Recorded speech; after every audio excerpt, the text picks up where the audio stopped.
여러분 안녕하십니까? 정관용입니다. 어제 이명박 전 대통령의 입장 발표에 대해서 오늘은 문재인 대통령이 대변인을 통해 입장을 내놨는데요. 노 전 대통령의 죽음을 언급한 부분에 분노를 금할 수 없다. 청와대가 검찰을 움직이는 것처럼 표현한 것은 정부에 대한 모욕이다. 강도 높은 표현이네요. 전국이 뜨겁게 달아오르고 있죠. 잠시 후 양쪽의 입장, 이명박 전 대통령 측 조혜진 전 의원, 그리고 더불어민주당 전해철 의원 두 분의 이야기 들어보겠고요. 7시 5분 시작되는 2부에서는요. 남경필 경기도지사를 스튜디오에 직접 초대했습니다. 미세먼지 논란 등 현안 관련해서 나눌 이야기가 참 많은데 어제 이재명 성남시장의 인터뷰와 한번 비교해서 들어보셔도 좋을 것 같네요. 그리고 팟캐스트와 책, 지적 대화를 위한 넓고 얕은 지식, 지대 넓야스로 유명한 분이죠. 작가 최 사장, 이번에 우리는 언젠가 만난다라는 새 책을 들고 왔네요. 그래서 또 스튜디오에서 함께 만나보겠습니다. 잠깐 광고 듣고 시작합니다. 검찰 수사는 보수 괴멸을 겨냥한 정치 공작이자 노무현 대통령 죽음에 대한 정치 보복이다. 어제 나온 이명박 전 대통령의 입장이었죠. 여기에 대해서 노 전 대통령 죽음을 언급한 부분에 분노를 금할 수 없다. 청와대가 검찰을 움직이는 것처럼 표현한 것은 정부에 대한 모욕이다. 문재인 대통령이 밝힌 입장입니다. 이명박 전 대통령 측 그리고 현 정부 각각 입장 들어보는 시간 준비했는데 먼저 대표적인 친이계 인사이시죠. 조혜진 전 의원부터 연결합니다. 안녕하세요. 예, 안녕하십니까. 조혜진입니다. 먼저 어제 있었던 이명박 전 대통령의 입장 표명, 왜 그런 입장 표명이 나왔다고 보시나요? 일단 본인을 향한 정치보복 수사가 이제는 그 선을 넘어가지고, 본인을 모셨던 밑에 아래 사람들이 다치는 상황까지 가게 되니까, 예. 당신이 직접 나서셔서 그거를 막지 않으면 안 되겠다는 생각을 하신 것 같고, 예. 그리고 지금까지 그러니까 검찰이, 예. 진술이나 정황 또는 언론 플레이 이런 걸 통해서, 사실 처럼 몰아가면서 본인에게 더 씌워가지고, 예. 위법 행위를 기정사실화해서, 단죄하려고 하는 그런 부분에 대해서 더 이상 그냥 두어서는 안 되겠다는 생각을 하신 것 같고, 예. 또 방금 말씀 중에도 있었지만은, 주변에서 전직 보수 진영 대통령 두 분 중에 한 분이 감옥에 계신 상황에서 이명박 전 대통령까지 여기서 무너지면 보수가 괴멸 위기에 간다. 예. 뭔가 이렇게 구심점으로 재가를 해야 된다는 주변의 조언도 예. 그 관계가 있지 않았나 생각합니다. 예. 검찰은 근데 국정원 특수활동비에 대한 아주 구체적인 증거들을 수집해가지고 두 사람을 구속영장 청구해서 법원에서도 영장이 발부되지 않았습니까? 예. 근데 이런 게 다 그냥 진술과 정황과 언론 플레이일 뿐이다? 사실이 아니다? 이런 건가요? 일단 언론 플레이는 실시간으로 벌어지고 있는 거고요. 그걸 통해서 여론몰이를 검찰이 하고 있는 거고. 예. 대개 검찰이 언론 플레이를 할 때는 지금 그 관례를 보면은 증거에 자신이 없을 때입니다. 예. 명확한 증거가 확보됐을 때는 언론을 통해 언론 플레이를 해서 그쪽으로 여론몰이를 할 필요성이 별로 없습니다. 예. 그리고 지금까지 나오고 있는 것도 보면은 증거보다는 진술과 정황을 주로 이야기를 하고 있고, 예. 그 진술도 예를 들면은, 김희중 실장이 돈을 건네받았다고 하는, 김백준 기획관 같은 경우에는 그 사실을 부인하고 있고, 예. 설령 받았다고 하더라도 받을 때 이게 국정원으로부터 받은 돈이라고 그 이야기가 있었는지도 지금 밝혀지지 않고 있고, 예. 그걸 또 이명박 전 대통령 측에 전달했다는 것도 진술 이외에는 없거니와 만약에 그런 사실이 있었다 하더라도 그 전달할 때 이 국정원에서 은퇴활비랍니다 이렇게 이야기를 했다는 것인지, 예. 그걸 알고서 받았다는 것인지 이런 데 대해서 아무 이야기가 없는 진술이 없는 상황에서 진술조차도 없는 상황에서 예. 그것을 이명박 전 대통령이 박근혜 전 대통령처럼 지시를 하거나 보고를 받거나 하면서 돈을 받아서 알고서 돈 받고 썼다는 쪽으로 거의 몰아가고 있지 않습니까? 예. 그래서 그걸 기정사실화해서 검찰에서 부르기 직전 단계처럼 몰아가고 있는데, 예. 이거는 정도를 벗어난 그 수사죠. 김희중 전 실장 같은 경우에 국정원에서 받은 돈을 달러로 환전해서 김인욱 여사한테 주었다는 것까지도 구체적으로 증언을 했다는데요. 예, 그건 이제 진술이죠. 진술법이다. 제시한 건 아니고. 예. 그리고 상대 받았다고 하는 그쪽 행정관의 저쪽 사람들의 이야기도 들어봐야 되는 것이고. 예. 또 가령 그 가정해서 그걸 받았다고 하더라도 받을 때 줄 때 국정원에서 온 돈입니다라고 이야기했는지. 예. 그것도 또 확인을 해야 되는 것 아니겠습니까? 예. 그렇지 않았다면 그냥 일반 행정 예산으로 다 생각하고 받았을 텐데 그거는 죄가 될 수가 없는 것이죠. 예. 그런데도 그러니까 불구하고 이미 죄가 되는 것처럼 다 몰아가고 있는데 문제가 있는 겁니다. 그러니까 지금 국정원 특수활동비뿐 아니라 뭐 다스 관련 또 댓글 관련 예. 모든 그 검찰 수사 등등이 다 진술과 정황뿐이다. 뚜렷한 증거도 없이 몰아가고 있다. 이렇게 보신다. 예, 증거가 있는 대부분 다 진술이죠. 다수 부분도 대부분 다 진술이고 네. 그렇다는 증거도 없지만은 진술 자체도 그 진술만 가지고 혐의를 말할 수 없는 진술인데 예. 벌써 어느 편향된 쪽에 검찰의 언론 플레이나 그에 같이 보조를 맞추고 있는 언론들은 제목 보면 아시지 않습니까? 이미 다 확인된 것처럼 이제 MB를 부를 일만 남은 것처럼 그렇게 예. 몰아가는 비이성적 상황이 지금 계속되고 있지 않습니까? 이런 상태를 방치할 수는 없는 거겠죠. 그 언급하신 대로 검찰이 자신이 없을 때 언론 플레이하고 뭐 정황을 흘리고 이런 경우들이 과거에 없었다고는 말할 수 없습니다만 예. 대체로 그럴 때는 그냥 한 건 정도의 진술일 텐데 지금은 예. 국정원도 마찬가지고 다스도 그렇고 댓글도 그렇고 워낙 많은 진술과 정황들이 일치하지 않습니까? 워낙 많이 파헤치고 있죠. 워낙 많은 사람들 불러서 많은 진술을 받고 있는데 딱 혐의 사실을 의심하고 있는 사실을 입증할 만한 거는 지금까지는 없다고 봅니다. 그렇게 판단하신다. 때문에 이건 정치 공작이자 정치 보복이다 이 말씀이로군요. 그거는 지금 말씀드린 거는 검찰이 상괴를 넘어선 예. 그 일반적인 수사 사법 질서를 넘어선 수사를 하고 있다라는 저 뜻을 말씀드린 거고 예. 왜 그렇게 하느냐라는 부분에 있어 가지고 또 그렇게 하는 과정에서 문제점이 똑같이 검찰이 이건 죄다라고 생각하는 부분을 밝힌다고 하면은 그 이전의 정권들도 충분히 그런 사실이 있을 수 있는데도 그런 건 그대로 손도 안 대고 그대로 가지 않습니까? 그런 부분이 정치 보복적인 요소가 있다는 건 거고요. 예. 예를 들면 특활비 같은 경우에도 이명박 정부 때 무슨 사건이 불거져 가지고 조사한 거 아니거든요. 네. 박근혜 전 대통령을 조사하다가 이제 그 당시에 했던 사람들이 이어서 또 그 국정원 예산관들 같은 예산직원들 같은 경우는 MB 때도 이랬기 때문에 예. 그 사람들 가지고 더덕한 거 하다 보니까 MB 때도 이런 게 있었다라고 밝혀냈다고 검찰이 밝힌 거 아닙니까? 예. 그럼 MB 때 그걸 조사하다 보면 그 이전에 그 사람들은 노무현 정부 때도 이랬고 김대중 정부 때도 이랬던 사람들인데 그 사람들은 왜 조사 안 합니까? 안 하느냐? 당신들 뭐 했느냐 왜 조사 안 합니까? 알겠습니다. 예. 오늘 문재인 대통령이 대변인을 통해 밝힌 분노를 금할 수 없다. 정부에 대한 모욕이다. 이런 입장 표명은 어떻게 보세요? 분노라고 하는 부분 저는 물론 분노가 있으시니까 그분이 헛말을 하시는 분이 아니니까 뭔가 마음에 분이 있으시니까 말씀하셨을 텐데 저는 이해는 안 됩니다. 그 노무현 전 대통령 언급해서 그렇다는데 그 회견을 보셨지만은 이명박 전 대통령께서 노무현 전 대통령에 대해서 비난하거나 모욕을 준 발언은 하나도 없었습니다. 검찰의 수사에 문제를 지적하면서 노무현 전 대통령 서거에 대한 예. 보복으로 이렇게 한다라고 이야기했을 뿐인데 그걸 언급하는 노무현 대통령이란 이름 자체를 입에 올리는 것도 불경하다 이런 뜻은 아닐 텐데 예. 그 어떤 부분에서 분노를 느꼈다는지 저는 이해가 안 되는 부분이 있고 예. 두 번째는 사법 체계를 부정했다라고 그런 부분에서 청와대가 현재 검찰과 사법 체계를 지휘하고 있다 하고 그런 부분은 분노를 느낀다고 하신 부분은 저는 그거는 현실을 똑바로 보셔야 된다고 봅니다. 예. 지금 사실 하명 수사하고 있지 않습니까? 하명 수사라고 본다. 검찰에서 경찰 지금 중앙지검에 거의 절반가량의 검사들 수사관들이 투입돼가지고 팀 숫자만 하더라도 헤아릴 수 없는 팀들이 나서가지고 이렇게 하고 있는 이유가 예. 검찰이 무슨 큰 사건을 발견했습니까? 권력을 진 청와대에서 캐비넷에 나온 거 가지고 다 던져주죠. 수사 의뢰하죠. 예. 그리고 정부가 국정기획위원회에서 옛날에 인수위라고 하는 국정기획위원회에서 국정과제로 딱 중요 과제로 설정해 놓은 게 적폐청산 부분 다 예. 받아야 된다라고 이야기했죠. 예. 그리고 각 부처마다 청와대 문서로 다 TF 만들어라 해가지고 다 뒤져가지고 검찰에서 넘기고 있죠. 예. 그리고 검찰은 이거는 바로 청와대에서 내리는 오다로 받아들일 수밖에 없는 거죠. 예. 그런 수사를 하게 만들면서 우리가 마치 청와대가 검찰을 좌지우지하는 것처럼 말하는 데 대해서 분노를 느낀다?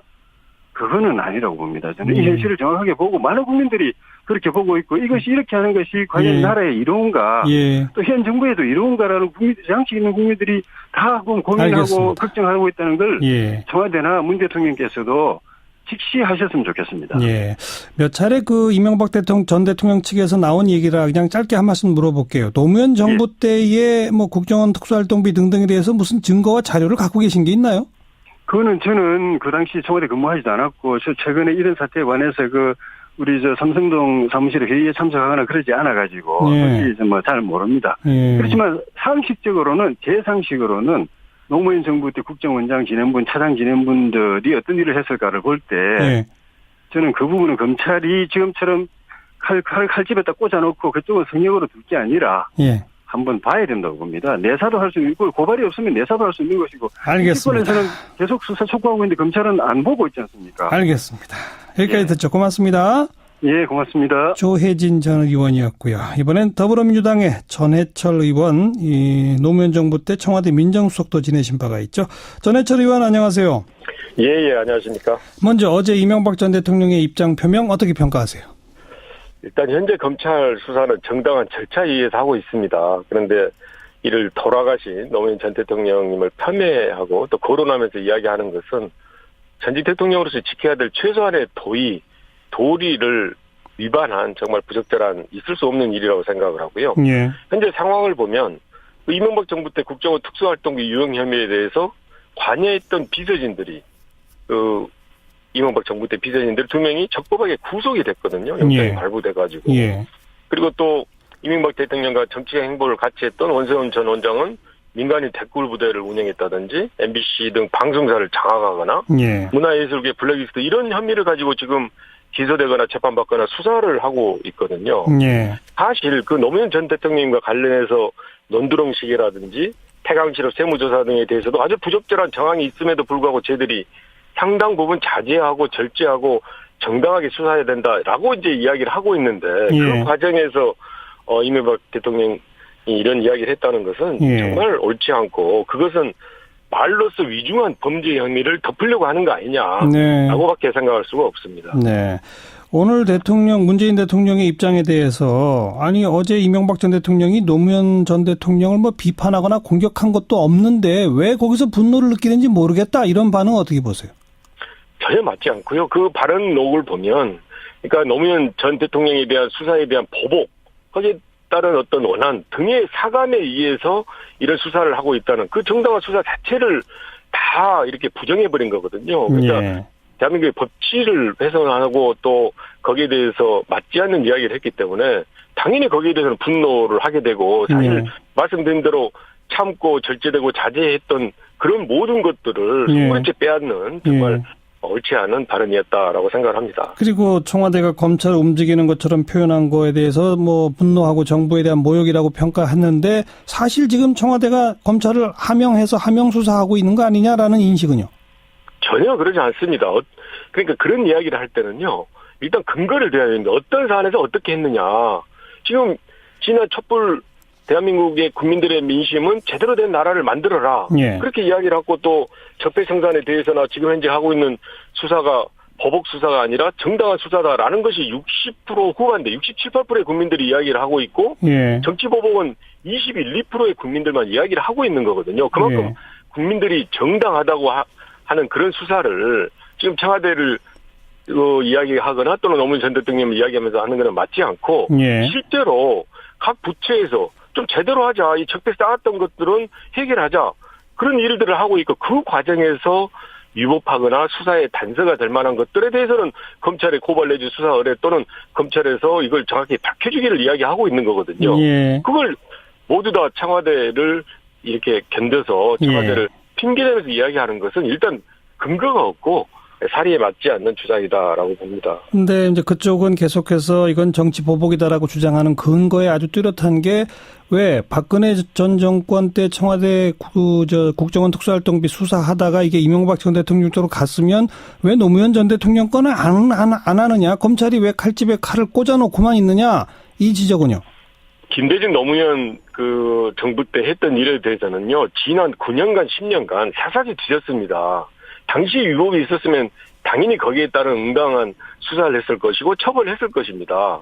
그런 것이 없기 때문에 지금도 아무런 근거를 대고 있지 못하지 않습니까? 그걸 예. 단순하게 그냥 주장만 이렇게 왜 거기다 안 하냐라고 이야기하는 것은 예. 사리로 봐서도 맞지도 않고 그런 이야기를 하려고 그러면 정확하게 근거를 대면서 이거는 왜 수사하지 않냐라는 걸 이야기하고도 수사하지 않았다 그러면 거기에 대해서는 그 정당성을 패배할 수 있지만 예. 그런 주장만 가지고 말하는 것은 적절하지 않은 겁니다. 뭐 한 가지라도 근거를 가지고 문제 제기를 해라 이 말씀이네요. 그렇습니다. 네.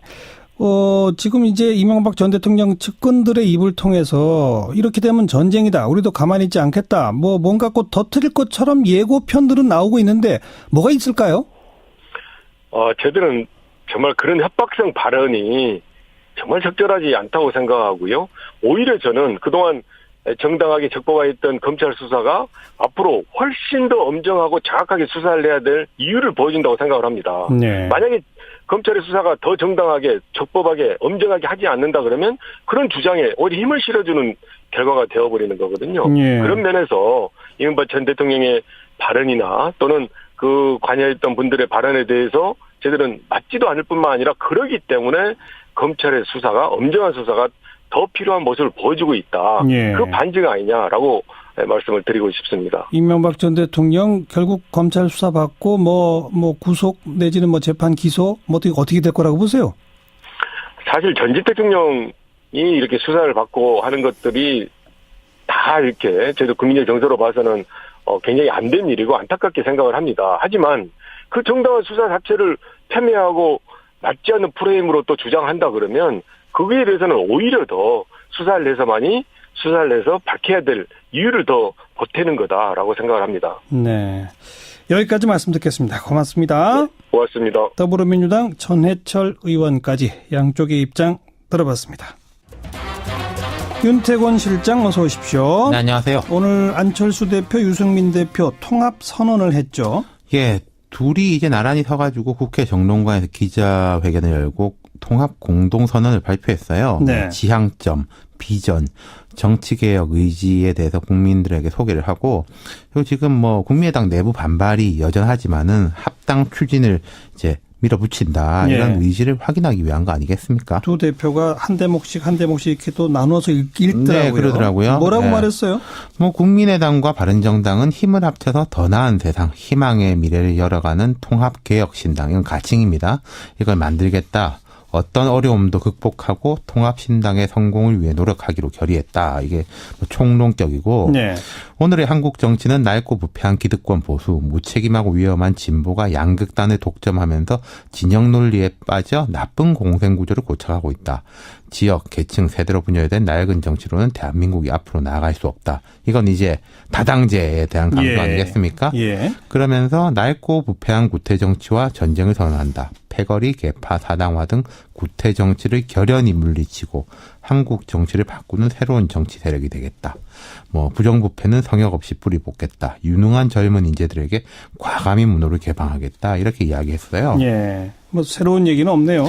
그렇죠. 이게 새정치 선언, 국민의당 창당 선언, 바른정당 창당 선언하고 크게 다르지 않은 것 같아요. 계속 연속되는 주장이죠. 그렇죠. 예. 그 다당제 강조라든지 기존 이제 정치 세력에 대한 비판과 그에 대한 반정립 등등이죠. 예. 근데 이 두 당의 정체성에 대해서 경제 정책 분야는 좀 공통점이 있지만 안보 분야가 좀 차이가 많은 거 아니냐 이런 지적들이 있었잖아요. 그거를 이제 의식해서인지 이런 언급이 이제 구체적으로 있었습니다. 문재인 정부는 안보 문제를 주도적으로 해결할 의지와 역량을 보이지 못하고 있다. 한미 동맹을 약화시키고 중국 눈치를 보는 외교 정책, 북한의 유화적인 대북 정책으로는 대한민국을 지켜낼 수 없다. 국가 안보는 한치의 빈틈없이 튼튼하게 지키겠다. 굳건한 한미 동맹을 기반으로 전쟁 억제와 북핵 문제 해결을 대북 정책과 외교 정책의 최우선 과제로 추진하겠다. 이렇게 강조했는데요. 예.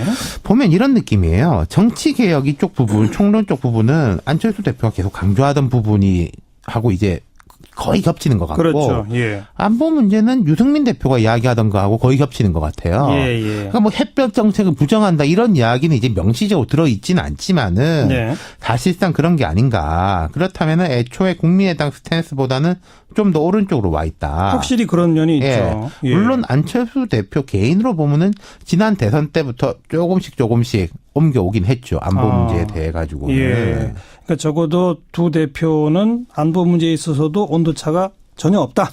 뭐 전혀 없는지는 모르겠습니다만 이런 정도로 정리가 됐다. 예. 그러니까 앞으로 뭐 신당이 생기면은 강령, 정강 정책 이런 거 나올 거 아니겠습니까? 그러면 이 정도 수준에서 이제 나갈 거다라고 우리가 예측할 수 있겠죠. 예. 근데 그나저나 뭐 절차를 밟아서 통합하면 되는데 왜 하필 오늘 이런 선언을 한 걸까요? 그건 어떻게 보십니까? 이 선언이 어제 예고가 됐습니다. 그러니까 예. 어제 내일 한다. 이렇게 이제 예고가 됐다는 거죠. 그럼 오래전에 잡힌 것 같진 않고 이런 면이 있는 것 같아요. 요즘 양당이 다 뭐 어렵잖아요. 어렵죠. 국민의당 이제 통합 반대파가 한 뭐 15명 내외 확실하게 그쪽 깃발을 든 사람이 신당 창당 움직임도 현실화되고 있고 바른정당에서는 이제 얼마 전에 박인숙 의원이 사실 예고도 없이 이른바 기습탈당했지 않습니까? 그렇죠. 전혀 누구랑 전화도 안 상의도 받는다 없이. 그러거든요, 지금. 예. 그러니까 이런 분위기를 다 잡겠다 이런 의도가 아닌가 싶어요. 그러니까 거꾸로 말하면은 상황이 안 좋다는 이야기겠죠. 네. 하지만 안철수 대표는 이제 국민의당 2월 4일로 전당대 날짜를 잡아놓고 있고 좀 뭔가 전당대회를 용이하게 하기 위해서 여러 가지 이제 당규를 개정하고 뭐 대의원격인 대표 당원도 정비하고 이제 준비를 하고 있는데 예. 반대파가 이제 당규 개정에 대한 가처분 신청도 냈고 뭐 물리적 충돌 이런 이야기도 솔솔 나오고 있거든요. 아하. 그리고 바른정당도 이제 남경필, 김세연, 박인숙 의원까지 이제 탈당을 해가지고 한국당에 다 복당을 했지 않습니까? 이분들이 그렇죠. 그대로 다. 예. 그리고 뭐 추가 탈당 가능성까지 나오고 있기 때문에 네. 그럼 내부 결속을 다진다. 뭐 말하자면은 다리를 불태웠다. 네. 원심력을 이제 좀 차단하고 구심력을 강화할 이런 필요성. 거기다가 네. 국민들한테 대한 메시지는 이런 걸 것 같아요. 뭐 많이 들었겠지만은 기정사실입니다. 이렇게 가는 겁니다. 예. 라는 거를 보여주고 싶었던 게 아닌가. 예. 오늘의 이 세레모니는. 근데 이런 통합 선언을 한다고 해서 두 당의 내부 결속과 구심력 강화가 과연 될까요? 그건 어렵죠. 그러니까 갈 사람 가고 남을 사람 남고 어떻게 보면 좀 중간에 고민하는 사람들이 있지 않겠어요? 네. 그런 사람들을 겨냥한 메시지라고 보면 되겠죠. 이제는 끝났다. 그렇죠. 뭐 좌고우면하지 말고 도 아니면 뭐지. 저쪽 가든지 이쪽 가든지 둘 중에 하나다. 이런 거 아니겠습니까? 빨리 결정해라. 네. 아까 그 뭐 다리를 불태웠다? 그런 말 썼나요? 아니요, 그건 제 해석이죠. 예, 그 안철수 대표가 예전 2012년 대선 때 그런 이야기를 했었죠. 네. 그러니까 돌아갈 길이 없다 이제. 그렇죠. 예. 그리고 또 최근에 유승민 대표는 통합에 대해서 아직 확실히 결심한 건 아니다. 뭐 이렇게 좀 애매한 표현도 그런 있었잖아요. 부분에 대해 가지고도 오늘 선언으로 해가지고 이제 뭔가 그 좀 종지부를 찍으려고 하는 거겠죠. 네. 자, 두 당 이제 갈 길은 이미 정해졌네요. 얼만큼 함께 가게 될지 그것만 남은 문제겠군요. 그렇습니다. 네, 수고하셨습니다. 감사합니다. 윤태곤 실장이었습니다. 시사잡기 1부 마무리 짓겠습니다. 잠깐 뉴스 들으시고요. 7시 5분 2부에 다시 옵니다.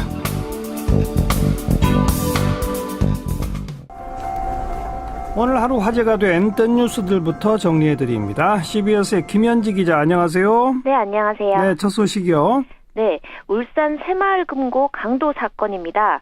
오늘 오전 8시쯤 울산시 동구의 한 새마을 금고에 강도가 침입했는데요. 현금 1억 1,000여만 원을 챙겨서 달아났습니다.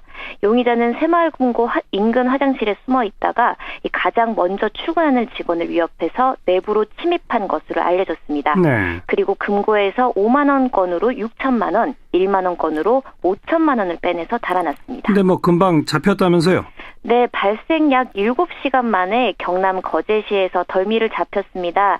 이 경찰은 175cm 키의 호리호리한 체격이란 단서만으로 추격했는데요. 이 검거 당시 용의자는 현금을 단 한 푼도 사용하지 못한 채 그대로 갖고 있었던 것으로 알려졌습니다. 네. 이에 누리꾼들은 돈 들고 다니느라 고생하셨네. 범인 검거율은 우리 경찰이 최고 수준이다. 외국 여행하다 보면 한국 경찰 고마움을 느낀다며 다양한 반응을 보였습니다. 경찰 실력 좋네요. 네, 다음 뉴스요. 네, 앞으로 반려견이 사람을 다치게 하면 주인이 형사처벌을 받게 됩니다. 정부는 오늘 오전 반려견 안전관리 의무 대책을 확정했는데요. 우선 반려견이 사람을 물어 숨지게 하면 소유자는 3년 이하 징역이나 3천만 원 이하의 벌금을 물어야 합니다.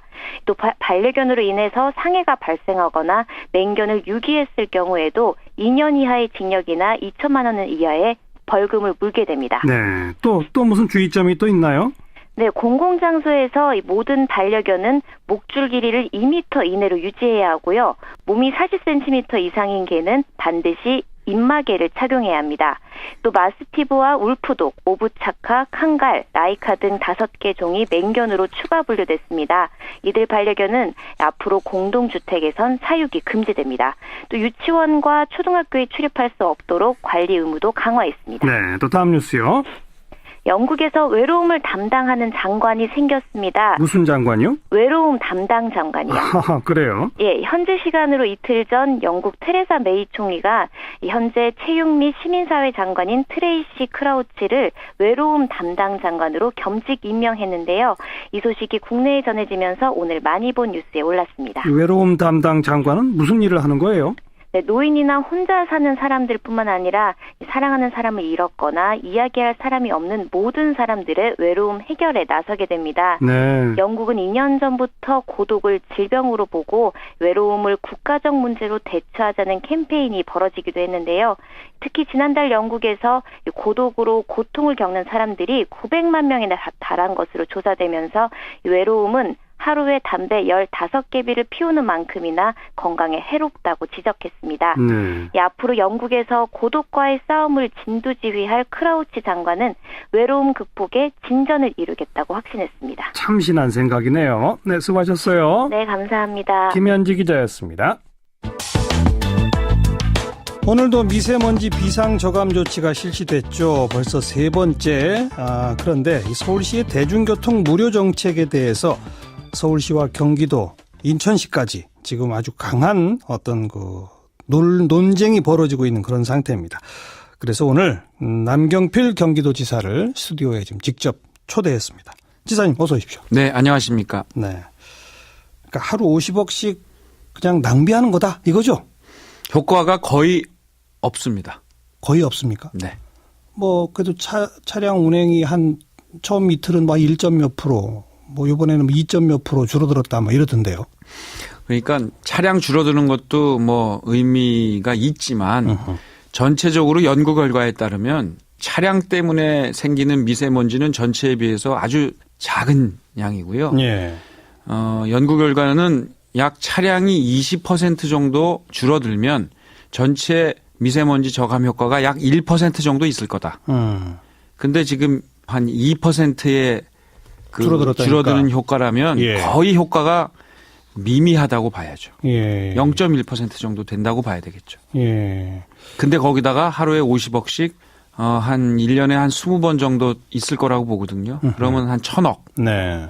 그 돈을 쓰기에는 너무 아깝죠. 근데 박원순 시장은 아직 이게 시작이고 이걸 좀 계속 하면서 일반 시민들이 미세먼지 문제의 심각성을 깨닫고 또 자발적으로 동참하도록 좀 적극 유도하고 이렇게 하면서 정책 효과를 우리가 좀 더 기대해야 되는 거 아니냐. 경기도가 동참했더라면 이 차량 운행 줄어드는 효과도 훨씬 더 커졌을 것이다. 이렇게 말하는데요. 이런 미봉책 정책에 참여할 생각은 없습니다. 다른 방식으로 차량 운행을 줄일 수 있는 정책 수단들이 있어요. 예컨대 어떤? 저희가 지금 준비해서 제가 오늘 계속 박원순 시장님께 만나서 지금 급하니까 네. 정책 협의를 합시다. 계속 제안하고 있죠. 라고 했는데 지금 계속 시간이 없으시다고 그러거든요. 예. 제가 구체적으로는 말씀 안 드리겠습니다. 왜냐하면 또 미리 발표를 해놓고 하면 따라오란 얘기냐 또 예, 얘기니까. 그럴까 봐 얘기 안 하지만 실질적으로 예를 들면 광역버스나 예. 이런 쪽을 많이 이용해서 자가용을 두고 갈 수 있도록 하는 유인 책들이 있어요. 예. 예산은 그보다 훨씬 적게 들고 예. 그런 정책들을 처음부터 머리를 맞대고 했으면 같이 할 수 있거든요. 근데 이 정책을 처음 발표할 때 시민들이 모여서 결정하고 나서 일방적으로 발표를 하고 경기도 인천은 따라오라. 네. 저한테 아무런 말씀이 없으셨어요. 정책 협의가 좀 있었다고도 하던데요. 없었습니다. 실무선에서는? 처음에 시작할 때는 없었고요. 예. 그리고 제가 문제 제기를 했죠. 이걸 어떻게 그냥 따라오게 하느냐. 음흠. 그러고 났더니 이제 실무선에 대화가 좀 시작된 것 같지만 네. 말씀드린 대로 이게 1년에 20번 정도 발동이 되면 1,000억. 이게 미세먼지가 점점 심해져 가지고 뭐 30일 40일 되면 뭐 2,000억 이렇게 되는 네. 거거든요. 네. 그런 의사결정을 국장님 과장님들이 할 수가 없어요.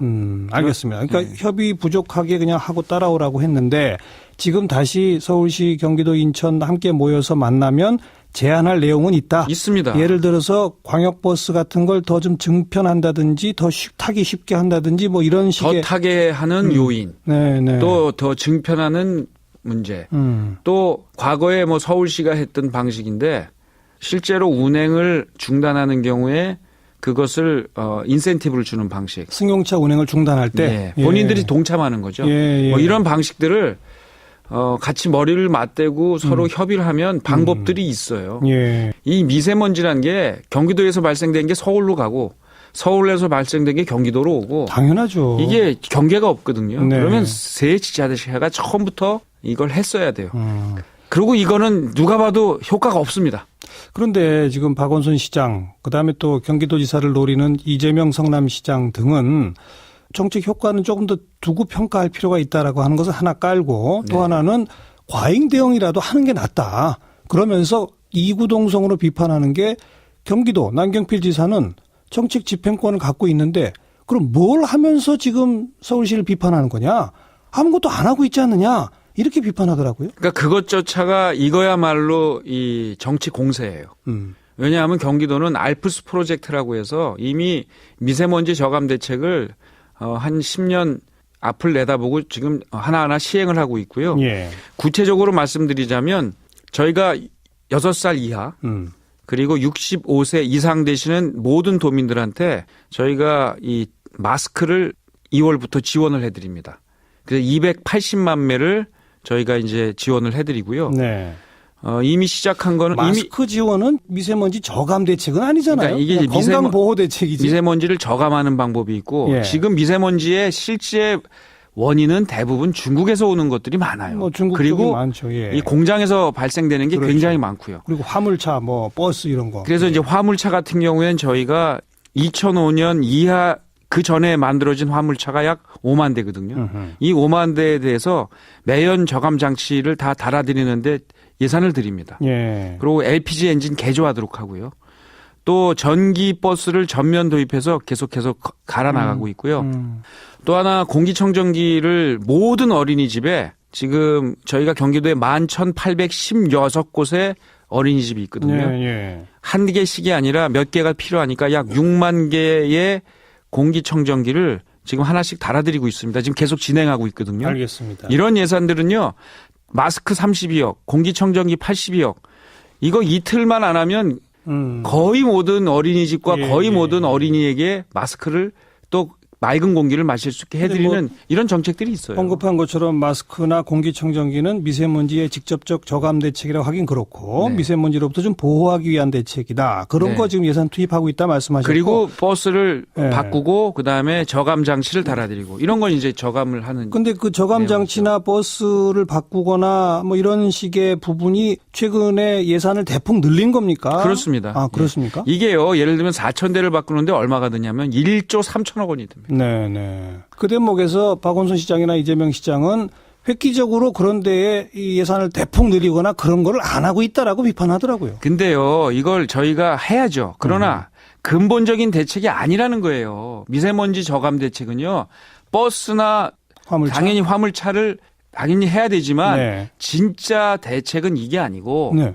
이 공단에서 발생하는 공장에서 공장. 발생하는 게 굉장히 많고요. 예. 이것도 정부하고 협의해서 지금 하나하나 지금 이런 저감 장치들을 달아나가고 있어요. 네. 근데 이런 데 예산을 같이 좀 모여서 경기도가 지금 1,300만이고 서울이 1,000만이고 인천이 300만이면 약 예. 2,000만이 넘는 시민들의 문제잖아요. 예. 그럼 여기에 대해서 같이 얼마씩 예산을 내자. 투자하자. 이렇게 논의가 되면 좋은데 네. 먼저 발표해놓고 따라와라. 근데 이거라도 안 하면 되겠느냐 이런 것이 저는 퍼퓰리즘이라고 생각하는 거예요. 네. 그 3자가 빨리 만나자는 것은 계속 지금 제안하고 계신 거잖아요. 네. 근데 서울시청 앞에 가서 1인 시위라도 하겠다 뭐 이렇게 하신 거. 아니 전 그런 얘기 한 적 없습니다. 아 그래요? 예. 이재명 시장이 그런 표현 쓰던데? 그건 이재명 시장님의 아마 단골 메뉴 중에 그런 게 있어서 그러시니 모르겠지만 저는 1인 시위하겠다는 얘기를 한 번도 한 적이 없습니다. 그래요? 모르겠어요. 어느 기사를 보고 그러셨던 것 같은데요. 네. 저는 그런 얘기 한 적이 없습니다. 알겠습니다. 미세먼지 얘기는 이 정도 하고 네. 뭐 어쨌든 세 분이 한번 만나시는 거는 뭐 필요할 것 같네요. 현재 어쨌든 갈등과 논란이 되고 있으니까. 그래서요. 네. 오늘 제가 어제 제안을 하고 났더니 지금 오늘 환경국장들이 어제 모였어요. 예. 근데 만나서 또 잘 협의가 안 돼요.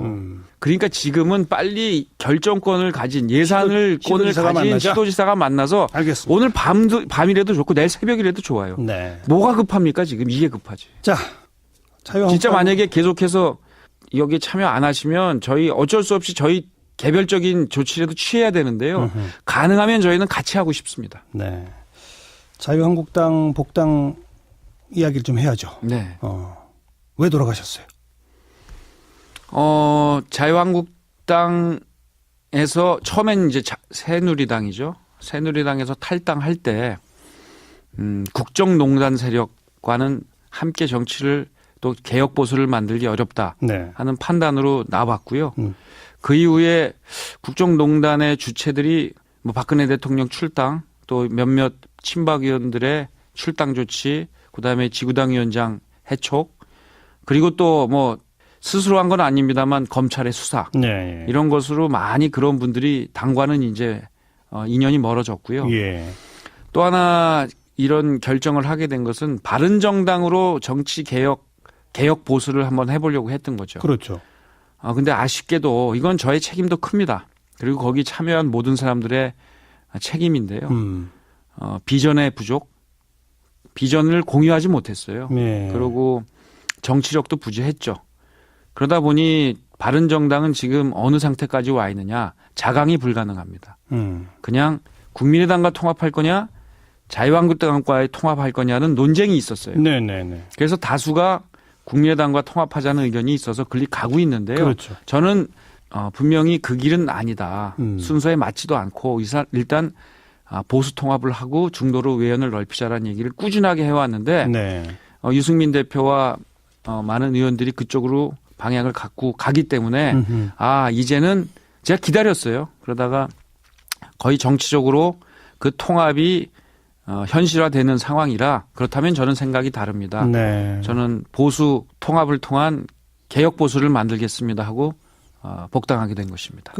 같이 바른정당을 했던 지금도 이제 바른정당에 있는 하태경 의원 등이 이제 가장 목소리 높이는 주장이 이른바 야당 교체론 아니겠습니까? 지금의 자유한국당이 원내 3분의 1 이상의 엄청난 의석을 가지고 있는데 지금 국민적 지지나 이런 걸로 봐서는 지금 저 야당 갖고서는 현실적인 대안 세력이 될 수 없으니 다음 총선에서 다가오는 지방선거부터 시작해서 자유한국당 저 당 갖고는 안 됩니다. 이제 우리가 새로운 대안 야당이 되겠습니다. 라고 해서 이 당을 비약적으로 키울 수 있다. 그 구상이 안 된다 이겁니까? 뭐 그런 노력을 하시는 거는 좀 좋다고 봐요. 예. 그리고 저는 그 중도의 통합도 의미가 있는 일이라고 봅니다. 그렇지만 지금 이 국면에서 가장 큰 강은 어디서 흐르고 있느냐. 바로 여야의 사이에 있는 강이에요. 문재인 대통령께서 예. 촛불이라는 혁명적인 변화 속에서 대통령이 되셨고 그 가운데 우리는 대통령 탄핵을 했어요. 네. 저는 그 대통령 탄핵을 했던 그 세력들을 모두 집권 기반으로 생각을 하고 통합의 정치, 연정의 정치를 했으면 지금 이 상황이 안 왔죠. 예. 그러나 대통령 되시고 나서 뭐 선택을 하신 거예요. 분명하게 민주당 정권을 만드신 거고 그렇죠. 그 가운데 대결 정치를 선택을 했습니다. 예. 지금 가장 큰 강은 국민의당과 바른정당과 자유한국당 사이에 흐르는 강이 아니에요. 분명한 것은 야권과 여권의 강이 크게 흐르고 있습니다. 네. 저는 야권 통합을 해 나가야 된다고 보고요. 그런 의미에서 그 노력도 저는 무의미한 게 아니라 성공하길 바라고 자유한국당이 보수로서 새롭게 개혁하는 길로 나가는 것. 그런 이후에 양쪽이 다시 하나로 통합하는 과정. 네, 네. 이런 것들이 이번 지방선거 이후 또 총선 대선 과정에서 있어야 되고요. 그걸 위해서 서로 노력하는 거지 저는 서로 간에 너 죽고 나 살자식의 비난을 하는 것은 지금 국면에서 이 야권에서 해야 될 그런 말씀들은 아니라고 생각이 듭니다. 네. 문재인 대통령이 집권하자마자 국민의당, 바른정당, 정의당까지를 포함한 어떤 협치 연정의 구도를 만들었다면 완전히 바뀌었을 것이다. 그 말씀 아까 하셨고. 그렇게 갔어야죠. 근데 그걸 선택하지 않았다라는 이제 현 문재인 대통령과 여당에 대한 어떤 비판을 먼저 전제를 하더라도 네. 또 일각에서는 많은 국민들이 지금 자유한국당이 보여주고 있는 정치적인 행동은 세금 문제, 예산 문제, 이 평창 올림픽 문제를 볼 때 모든 정부 정책에 하나도 찬동하는 게 없는, 전부 다 반대하는, 이건 좀 문제 있지 않느냐라고 보는 시각 분명히 있지 않습니까? 그런 문제 이제 차차 개혁을 해 나가야죠. 그렇지만 개혁이 될까요? 계속 법안에서 개혁하시려다가 좀 못 하셨던 거 아니에요? 네, 그리고 나서 이제 바른정당을 만들었는데 나갔죠. 예. 바른정당이 사실상 실패했죠. 네. 그러니까 어쩔 수 없이 지금 통합의 길로 가는 거예요. 예. 근데 저는 선택을 보수 통합을 먼저 하자고 했던 거고요. 예. 이 안에서도 지금 많은 사람의 변화가 있습니다. 차차 변화시키는 일이 제 몫이라고 생각을 하고 전 그 길에 이제 매진을 할 겁니다. 네. 사실 남경필 의원은 처음 국회의원 할 때부터 5선 하셨고 지사 하시고 그 오랜 정치 활동 기간 동안 계속 일관된 목소리가 보수당을 내가 개혁하겠다 했잖아요. 그렇습니다. 결국은 안 됐잖아요. 계속 해야죠. 저는 그렇다고 해서 중도를 해서 그게 새로운 보수의 비전이 된다라고도 또 장담할 수 없다고 봐요. 예. 지금 참 아쉬운 건 뭐냐면 국민의당과 바른정당의 통합 사이에 그 목표는 알겠는데 그 과정에서 보여지면 이게 민주적인가? 예. 이게 절차가 정당한가? 예. 너무 수단을 놓고 과정을 무시하는 거 아닌가 하는 좀 아쉬움은 있어요. 내부적으로 지금 그래서 계속 분란이 일어나고 있잖아요. 그러니까요. 좋습니다. 그렇다면 자유한국당 내가 다시 돌아가서 또 역시 개혁하겠다. 이제 그 말씀인데 그렇습니다. 1번 개혁까지가 뭡니까? 자유한국당. 저는 일단 도지사입니다. 그래서 지금 문재인 정부가 하고 있는 일 중에 정말 우려되는 정책들이 있어요. 예. 저는 그 정책을 자유한국당을 통해서 바로잡으려고 합니다. 가장 큰 피부에 와닿는 제가 느끼는 건 뭐냐면요. 저도 대통령 후보에 나갔을 때 최저임금을 1만 원까지 올리겠다고 약속을 했어요. 네. 그러나 현실로 와서 이걸 보니까 이것을 계속 하게 되면 특히 2020년까지 이걸 하게 되면 정말 우리 경제가 너무나 어려워질 것 같고 이걸 수정해야 한다. 이거는 수정해야 됩니다. 그 수정도 이 속도를 굉장히 조절을 해야 되고요. 그 전에 임금 체제를 개편을 해놓고 이런 노력들을 하고 해야 되는데 이런 것들에 대해서 대통령의 신년 기자회견 때의 말씀도 그렇고 그럴 생각이 전혀 없어요. 그렇다면 이런 것들을 자유한국당이 해야 될 일은 바로 이런 최저임금의 문제 이런 것들을 바로잡는 데 노력을 해야죠. 수정하고 대안을 내고. 그렇습니다. 그리고 예를 들면 최근에 혼선을 보이고 있는 이 가상화폐의 문제에 있어서도 자유한국당은 분명한 대안을 제시를 해야 돼요. 이것을 무조건 도박으로 몰고 폐쇄하겠다고 하는 그리고 오락가락 혼선하는 거는 그야말로 왜 청년들이 여기에 휩싸일 수밖에 없는가에 대한 구조적인 문제를 해결을 해야죠. 자유한국당은 계속 이제 이것도 최저임금도 비판을 해왔는데 방금 말씀하신 것처럼 대안을 별로 안 내고 있었거든요. 제가 내일 원내대책회의에 참여를 합니다. 저는 정치적인 이런 문제보다는 그런 정책적인 문제에 대해서 먼저 얘기를 할 거고요. 알겠습니다. 단 이런 건 있습니다. 문재인 대통령께서 오늘 굉장히 분노하신다는 표현을 하셨는데 이명박 전 대통령의 표현에 대해서 저는 최고 권력자가 분노하신다는 거는 국민들을 불안하게 해요.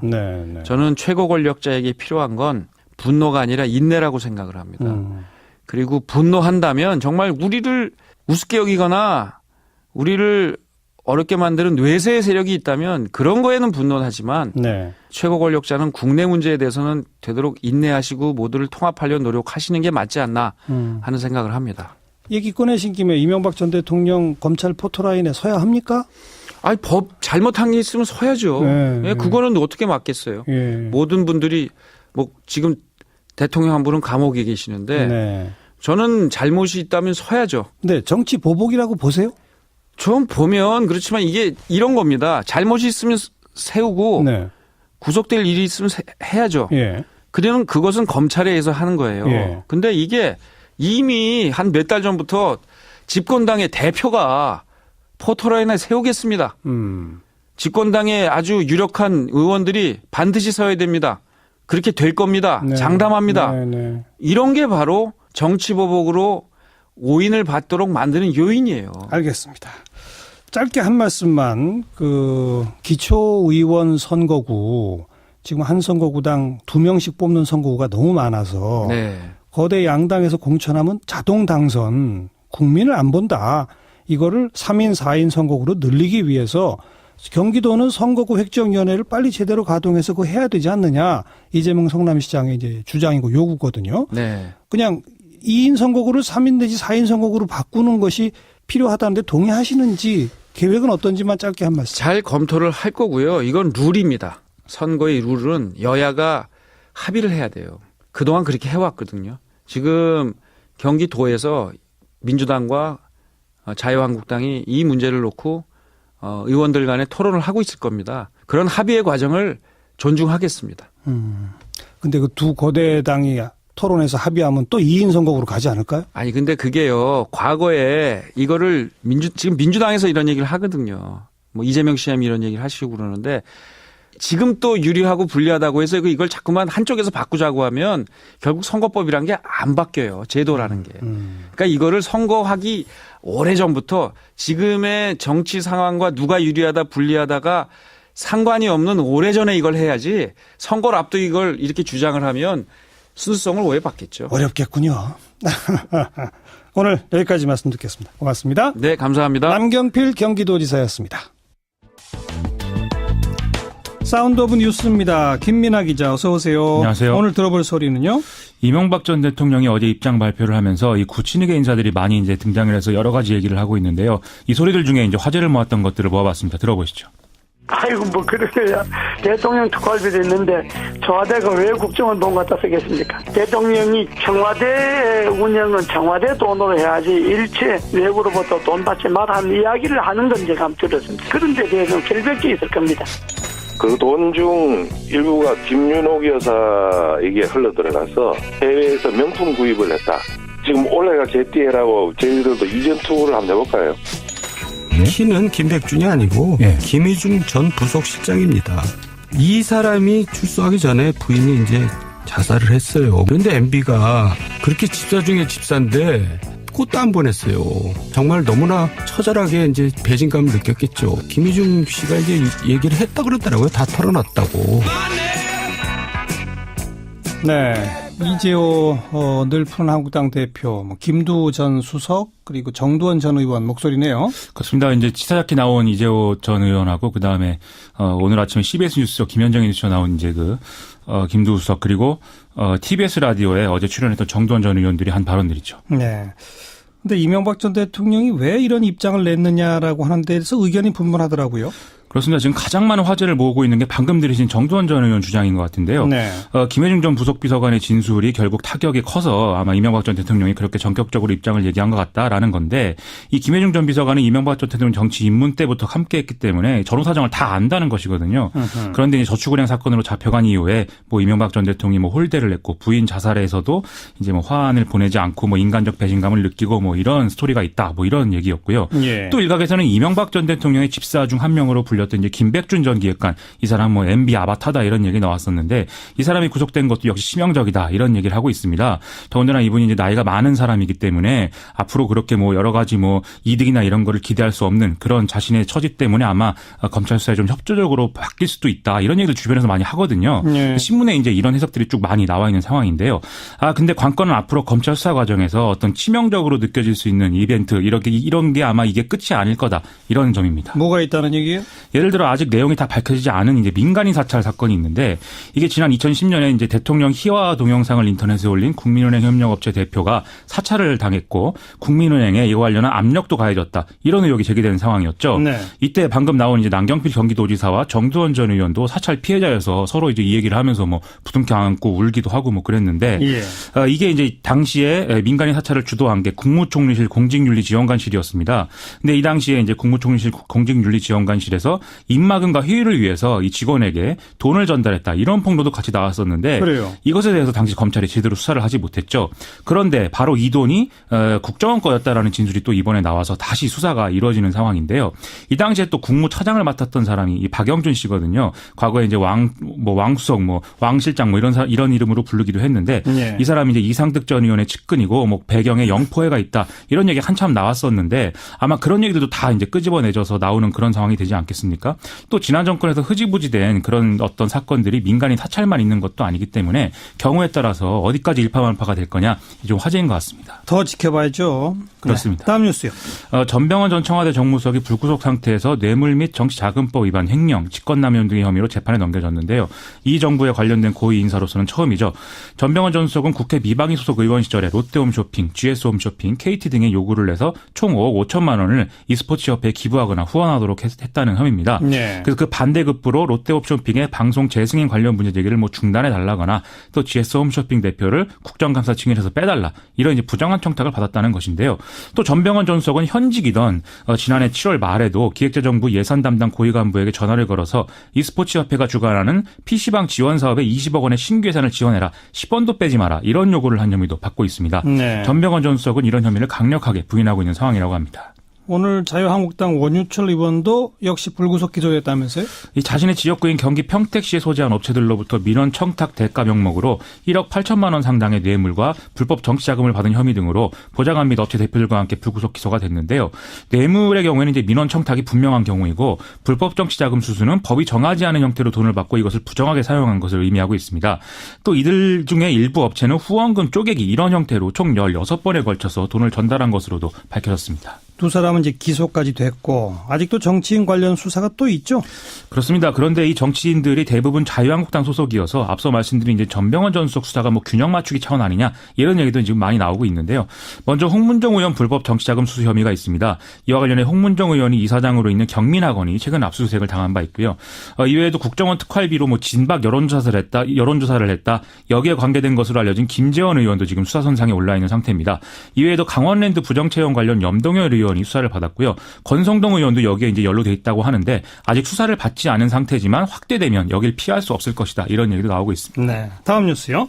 오늘 한국은행이 2018년 경제전망 설명회를 열었는데요. 뭐 성장률 전망과 주요 현안에 대한 좀 진단들이 나왔습니다. 일단 올해 성장률 전망치를 기존 2.9%에서 3%로 상향했는데 이것은 세계 경제가 회복세다. 그리고 민간 소비가 증가할 것이다. 이 점을 이제 고려한 결과라고 합니다.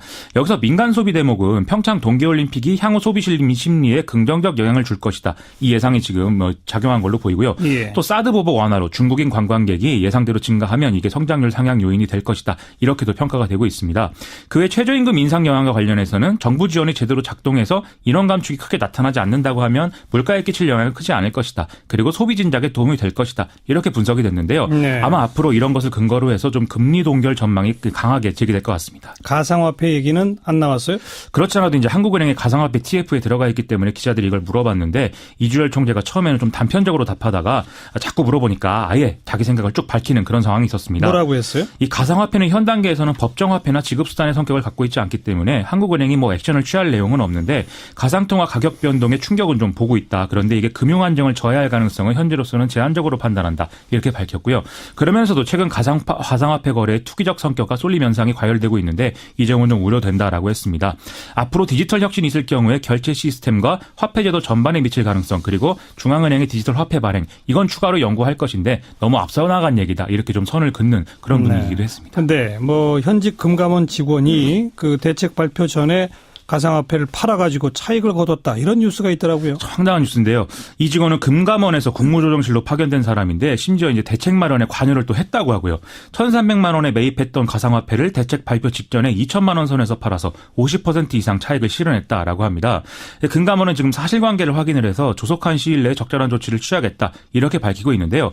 여기서 좀 황당한 게 금감원은 국가기관이 아니기 때문에 이 직원도 지금 공무원 신분이 아니어서 공무원 윤리강령이나 이런 걸 적용하기는 어렵다는 것이죠. 예. 더군다나 적어도 현재로서는 가상화폐가 제도권 내의 어떤 금융투자 상품이 아니기 때문에 이게 직무 관련성이 있는 거냐 이걸 따지는 과정도 다소 이제 좀 난관이 있을 수 있다 이런 얘기까지 나오거든요. 물론 어떤 방식으로든 조치는 되겠지만 좀 이런 얘기가 나오는 게 다소 황당하다 이런 반응들이 좀 나오고 있습니다. 그래도 대중한테 미칠 영향은 크겠는데요. 바로 그런 것이죠. 이게 정부 신뢰의 저하로 이어질 수도 있어서 대책이 좀 필요한 것 같습니다. 다음 뉴스요. 트럼프 대통령 1주년이 돼서 언론에 여러 가지 평가 기사들이 나오고 있는데요. 일단 국내적으로는 막말과 즉흥적인 트위터 글 작성 등이 편가르기 정치가 돼서 미국 정치에 해를 크게 끼쳤다 이런 평이 지배적입니다.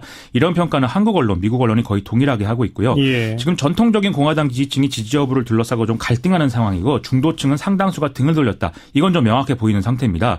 11월 중간 선거에서 민주당 승리 평가 나올 가능성이 큰데 러시아 스캔들에 대한 특검 수사가 어떻게 진행되느냐 이것도 중요한 상황인 것 같습니다. 벌써 1년 됐군요. 그렇습니다. 이제 좀 차분해졌으면 좋겠네요. 됐으면 좋겠습니다. 수고하셨어요. 고맙습니다. 김민아 기자였습니다. 청취자 여러분 혹시 지대넓약이라고 들어보셨습니까? 예, 이 지적인 대화를 위한 넓고 얕은 지식의 줄임말입니다. 아주 유명한 팟캐스트의 이름이었고요. 그 똑같은 제목의 책 제목이기도 하죠. 바로 이 팟캐스트의 진행자이자 책의 저자가 최 사장이신데요. 책으로, 강연으로, 이야기로 우리 시대 인문학에 대해 대중과 고민하고 소통하고 있는 분입니다. 이번에 새 책을 들고 오셨어요. 우리는 언젠가 만난다라는 제목인데요. 그래서 오늘 스튜디오에 직접 한번 초대했습니다. 어서 오십시오. 네, 반갑습니다. 네, 최 사장입니다. 최 사장이 본명은 아니죠? 예, 그렇죠. 한 25,000번째 들은 질문이라 가지고 예, 본명이면 이상하겠죠. 예. 가명입니다. 왜 하필이면 사장이라고 붙였어요, 가명을? 이 팟캐스트 처음 시작할 때 예. 각각 4명의 패널이 있었는데 담당하는 분야가 있었어요. 근데 저는 자본주의랑 미스테리 이런 것들 담당하다 보니까 자본주의 원래 이제 공산주의 이론에서 그 역사의 주인공이 있지 않습니까? 프롤레타리아 계급인데 예. 자본주의 이론에서는 딱히 그런 게 없는 거죠. 그런데 자본가. 그렇죠. 그걸 거꾸로 해가지고 그러면 자본주의에서는 이제 자본가가 주인이겠네. 예. 그래서 웃겨보려고 사실은 이제 최 사장 자본주의에 대해서 이제 담당하고 있으니까 예. 라고 지었는데 이렇게 뭔가 고정되고 계속 사용될지 몰랐습니다. 네. 그 지적인 대화를 위한 넓고 얕은 지식이란 책도 네. 굉장히 많이 팔렸고 예. 팟캐스트도 뭐 누적 다운로드 수가 한 2억 건 그렇게 된다면서요? 네, 지난 여름에 확인했을 때가 2억 건 정도 됐던 그러니까요. 네. 근데 이 책이 처음 쓰신 책이죠? 네, 그렇습니다. 그 전에 직업이 뭐였어요? 그 전에 이것저것 했었어요. 그 돈 되는 것들을 다 하고 싶어가지고 네.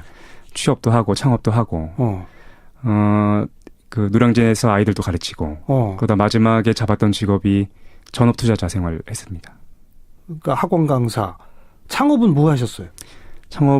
사실 창업은 이제 금방금방 접었는데 그 의류업도 해보고 화장품 제조 판매업도 해보고 했습니다. 그리고 마지막에는 주식 전문 투자자? 네네. 근데 책하고는 영 거리 있는 삶을 살아오셨네요. 그렇죠? 아니, 꼭 그렇지도 않은 것 같아요. 그래요? 네, 무엇인가 우리가 지식이나 뭔가를 이해하기 위해서는 반드시 선체험이라는 게 있어야 되고. 네네. 책을 읽었던 기간은 사회생활을 하면서는 거의 책을 못 읽었고 책을 읽었던 기간은 대학교 때 거의 몰아서 읽었거든요. 근데 그때 이해되지 않았던 것들이 사회생활 하면서 이게 이런 거였구나 라고 이해됐던 것 같아요. 그래서 지대너볕 이후부터 계속 썼던 책들은 그 책을 읽으면서 얻었던 지식 반, 그다음에 현실에서 이리 치이고 저리 치이면서 얻었던 지식 반 이렇게 쓰여진 것 같습니다. 네. 대학을 졸업하고 군대 갔다 오고 조금 아까 이것저것 돈 되는 일을 하신 그 기간이 몇 년쯤이에요? 10년 정도 된 것 같아요. 10년. 네네. 뭐 간단히 정리하면 인생이 쭉 공부하고 살다가 대학하고 군대 갔다 오고 10년 정도 돈 벌다가 어느 날 갑자기 글 쓰고 사람들에게 이야기하고 그런 걸로 바뀌었네요. 네, 그렇죠. 그렇게 갑자기 인생이 확 바뀐 이유는 뭡니까? 원래 처음에는 사고가 중간에 이제 있었는데. 어떤 사고요? 직장 생활을 하고 이제 전투자 생활을 하면서 동료들이랑 같이 이제 제주도에 놀러 갔다가 사고가 있었습니다. 교통사고였는데 생각보다 큰 사고여가지고 아이고. 그때 동료들이 돌아가시는 모습을 지켜봐야 되는 시간이 좀 있었고 사망까지 가는 큰 사고네요. 네. 그때 차 사장은 많이 다치지는 않았고요. 네, 저는 멀쩡했어요. 그래서 멀쩡하게 그 찌그러진 차에서 이렇게 걸어 나왔었는데 그때 그 이후에 여러 가지 생각을 한 것 같아요. 혹시 내가 만약에 그때 죽었다면 인생 전체를 봤을 때 짧은 인생이긴 하지만 이게 너무 아무것도 없는 겁니다. 그냥 아등바등 돈 벌다가 그냥 끝난 거죠. 그렇죠. 그래서 그거에 대해서 생각해 보면서 이제 남은 시간은 보너스로 얻은 시간이니까 하고 싶은 걸 좀 해봐야 되겠다라는 생각을 했고 놀아볼까 생각을 했어요. 네. 그런데 이제 점점 나이가 들면서 재밌는 게 하나도 없지 않습니까? 네. 그러다 보니까 유일하게 재밌었던 게 사람들을 만나서 얘기하는 거였고 그래서 일하면서 만났던 동료들을 모아서 이야기하는 시간을 가졌는데 이 공중에 사라지는 게 좀 아까웠어요. 그래서 그걸 녹음해서 인터넷 라디오에 올렸던 게 팟캐스트 지대문까지 그게 팟캐스트가 시작이군요. 그리고 기존에 이제 우리 세계가 이런 거지라고 써놨던 그 원고들이 있었는데 팟캐스트에 좀 도움이 돼야 되겠다라는 생각으로 사실 출간을 했었거든요. 네. 그러면서 이제 그 많은 분들께서 이제 좋아해 주시고 알려지게 돼가지고 지금은 사실 어떤 기분이냐면은 옷을 다 못 입었는데 엉거주춤 입고 있는데 머리끄댕이 잡혀가지고 이제 대중 앞에 선 느낌이에요. 그래서 야, 너 얘기하는 거 재밌으니까 한번 얘기를 좀 해봐라. 예. 그래서 좋아해 주시니까 얘기를 좀 하고 있는 것 같고 뭔가 잔이 너무나 비었다라는 생각이 들면 다시 채우는 시간을 좀 가져야겠다라는 생각을 하고 있습니다. 겸손하시네요. 옷을 다 못 입었는데 지금 머리끄댕이 잡혔다. 그 표현이 저는 딱 귀에 들어오네요. 네. 실제로 그렇게 느끼고 있어가지고. 네. 근데 그러니까 팟캐스트가 먼저 시작이었고 나중에 책이 됐는데 팟캐스트 시작할 때의 제목을 이렇게 붙인 거죠. 지적인 대화를 위한 넓고 얕은 지식이라고. 그죠? 원래 원고 제목이었습니다. 말씀하신 써뒀던 원고. 예, 그렇죠. 예. 지적인이 아니고 그냥 지적 대화를 위한. 네네. 그래서 원고에 원래 가장 원고의 내용을 잘 반영한다라는 생각이 들어서 그냥 편하게 지었던 제목이었는데 팟캐스트를 시작하면서 제목이 있어야 되잖아요. 그래서 요 제목을 가져다가 쓰게 됐습니다. 보통 넓고 얕은 지식이라는 말을 스스로 쓰기는 조금 부끄러워들 하지 않나요? 사실 제목이 나오고서 놀랐어요. 왜냐하면 그 단어가 여러 개 있지 않습니까? 지적, 대화, 넓고 얕은 지식. 그런데 저는 앞에 이제 지적 대화에 방점을 찍었던 건데 어떤 일부 분들은 그 얕은에 굉장히 주목하시는 거예요. 그래서 여러 가지 생각을 했습니다. 한국 사회가 그런 게 있다는 생각도 했어요. 어떤 교육이나 학벌에 대한 컴플렉스를 가질 수밖에 없는 사회 구조가 있다는 생각을 들었습니다.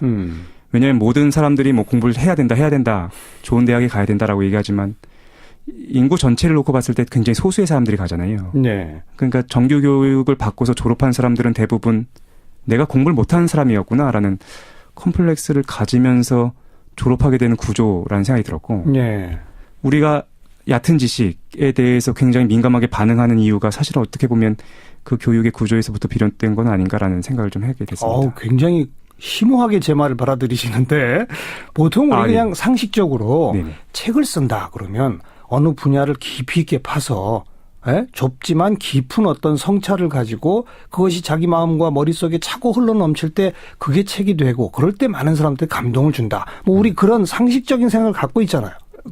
그렇죠. 네. 그 상식에 비해서 볼 때 넓지만 얕은 지식을 내가 책으로 써서 여러분한테 줍니다. 이걸 노골적으로 말한다는 게 조금 부끄러울 수도 있을 것 같아서. 전혀 그렇지 않았어요. 학생들을 가르치면서 이제 고등학생들이 일반적인 우리가 어떤 민중이 갖고 있는 어느 정도의 교육 소양을 갖고 있다는 생각이 들거든요. 근데 그 학생들이 평균적으로 알고 있는 것들이 무엇이고 평균적으로 모르는 것이 무엇인지를 좀 아이들을 가르치면서 알게 됐고 그 부분을 좀 지적해주고 좀 편하게 다음 단계로 넘어가기 위한 반계단 정도를 만들어줘야 되겠다는 생각을 많이 했습니다. 그렇죠. 그래서 많은 사람들이 좀 읽었으면 좋겠다는 생각했던 것 같아요. 바로 그 대목이 제가 이제 질문은 던졌지만 아마 바로 그 넓고 얕은 지식이라는 대목이 폭발적으로 대중의 사랑을 이끌어낸 비결이 아닐까 저는 생각해 봤어요. 사실 대중들이 좀 목말라 하는 건 어려운 책 여러 권을 막 복잡하게 읽어가면서 자기를 이렇게 성숙시키기보다 한 권 딱 읽으면 내가 뭐 조금 좀 약간 반걸음이라고 표현한 그 정도 좀 했으면 좋겠다. 그런 책을 원하고 있었지 않았을까요? 그런데 이제 단순히 쉬운 책은 사실 너무나 많이 있죠. 그런데 이 책은 쉽다라고 생각하기는 좀 어렵고 구조 때문에 편하게 읽히는 겁니다. 그러니까 단순하게 세 개를 이분법적 구조로 나누고 있거든요. 그러니까 이 책 전체를 관통하는 거는 계급 갈등의 문제예요. 소수의 지배자와 다수의 피지배자가 어떻게 역사에서 발현됐고 그것이 정책, 경제, 사회로 어떻게 이어지는지 구조를 보여주니까 우리가 알고 있는 지식들이 워낙 많지 않습니까? 그걸 잘 엮어줘서 좋아하셨던 거지 사실 쉬운 내용은 사실 아니에요. 우리 사회 현실이죠. 사실 그게. 그렇죠. 네. 그렇죠? 책을 읽는 내지는 팟캐스트를 듣는 모든 사람들이 자기 일상생활에서 벌어지는 일을 좀 구조적으로 설명해 준 거예요. 사실은. 그런 것 같습니다. 네. 그런데 어려울 수 있는 내용을 쉽게 풀어줬다. 그렇게 생각하고 있습니다. 네. 그게 봐주시고 그렇게 읽어주시면 사실은 저는 이제 고마운 거죠. 네. 그런데 그냥 이렇게 쉽게 풀어줘서 그런 글들을 읽고 듣게 하겠다라고 하는 목표가 첫 번째라면 내 책을 읽은 사람이 내 방송을 들은 사람이 뭘 느꼈으면 좋겠다. 이게 사실은 목적이잖아요. 목적은 뭐였습니까? 원래 책이 많이 팔릴 거라고 생각은 안 해가지고 이 책을 쓰겠던 거는 좀 화가 나기 때문에 좀 쓰기도 했어요. 왜냐면 왜 화가 났어요? 주변에 좋은 사람들이 너무 많은 겁니다. 친구들도 그렇고 부모님도 그렇고. 근데 그분들이 항상 어떻게 말씀하시냐면은 열심히 살고 최선을 다하고 그렇게 살아가면 안정적인 직업을 갖고 안정적인 경제 생활을 할 수 있다라고 말씀하시는데 그게 아니라는 거를 사회생활하면서 알게 됐거든요. 사회 구조에 대해서 알아야 되고 자본주의 구조에 대해서 알아야 된다는 생각을 해가지고 술자리나 그런 데 가면 이제 친구들이 항상 이제 정치나 경제 이런 얘기를 하는데 보통 저희 친구들은 대학을 나오지 않은 친구들도 많고 그러다 보니까 자신들이 이제 미디어나 여러 군데에서 배웠던 그 어휘를 사용해가지고 맨날 이렇게 모이면 논쟁을 하는 거예요. 보수 진보. 그런데 항상 금방 끝나는 거죠. 언어에 대해서 같이 이제 공통 분모를 못 만들고 항상 끝나니까. 그래서 요 친구들이 읽을 수 있는 책을 출간했으면 좋겠다라는 생각을 했어요. 그래서 책을 출간하면 보통 출판사에서 한 20권 주거든요. 그걸 받아서 친구들 주고 그리고 같이 얘기해봐야 되겠다라는 생각으로 처음엔 썼었는데 그걸 이제 많이 읽으실 거라고 몰라가지고 어쨌든 썼던 목적은 구체적으로는 제 친구들 그리고 주변에 있는 사람들 때문에 썼습니다. 용어를 좀 통일시켜보자. 네. 이 기초적인 지식과 인식을 좀 공유해보자. 왜냐면 그래야 그걸 딛고서 정말 우리가 해야 되는 얘기들을 할 수 있으니까 그 최소한의 어떤 조건들만 맞췄으면 좋겠다고 생각했어요. 팟캐스트는 보니까 2014년 초부터 시작했던데 네네. 작년 말로 끝내셨잖아요. 여름에 이제 시즌을 마감했습니다. 왜 끝내셨어요? 좀 아쉽지 않았습니까? 계속 인기가 막 폭증하고 있는 상황이었었는데. 아쉽진 않았고 아까 잠깐 말씀드렸던 것처럼 이제 잔이 비었다라는 생각을 했어요. 공부 좀 해야 되겠구나. 그리고 벌써 뭐가 찼나요? 신간을 들고 오셨어요? 우리는 언젠가 만난다. 다 차지 않았는데 박박 긁어가지고. 라고 쓴 점도 있고. 항상 조심스러웠어요. 왜냐면 어느 순간부터 대중작가라고 불리기 시작했는데 눈치를 많이 보는 편입니다. 그리고 대중작가라고 불러주시니까 그리고 읽으시는 분들의 폭이 넓거든요.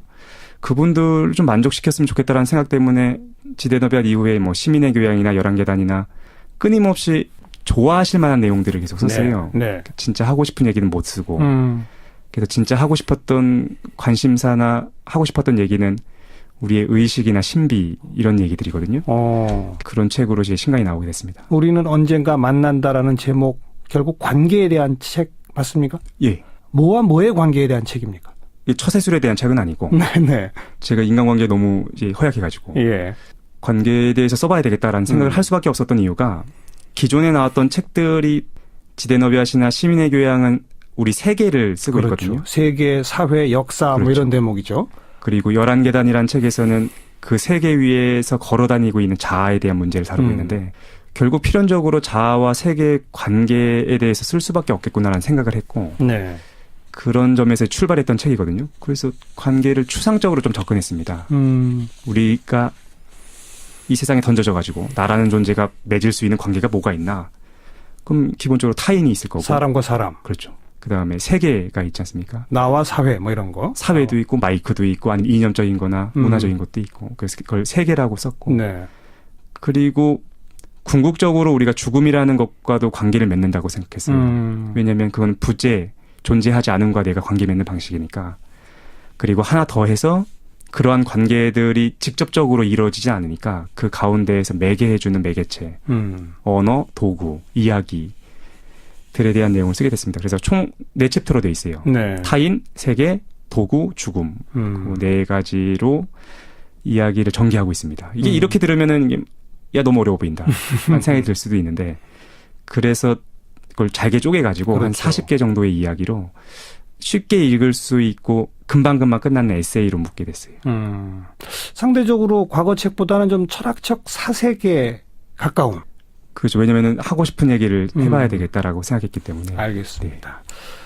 아까 잔이 비어서 팟캐스트 그만뒀다 했는데 지금 저 잔을 채우느라고 열심히 또 뭐 읽고 생각하고 하고 계시겠죠? 예, 그렇죠. 예. 그렇습니다. 언제쯤 다시 시작할 수 있을까요? 팟캐스트가 그럼? 그게 뭔가 이제 좋은 소식을 드리면 좋겠는데. 네. 확정된 게 하나도 없기 때문에 여기서 뭔가 얘기를 하면 거짓말일 것 같고 아직 지금 정해진 게 전혀 없습니다. 네. 열심히 채우고 있다. 현재는. 그렇습니다. 기다려보도록 하겠습니다. 예, 감사합니다. 오늘 우리는 언젠가 만난다라는 신간을 들고 나타나신 지대넓얏의 진행자 최 사장을 함께 만났습니다. 오늘 고맙습니다. 감사합니다. 시작기 오늘 여기까지입니다. 내일 다시 뵙죠. 안녕히 계십시오.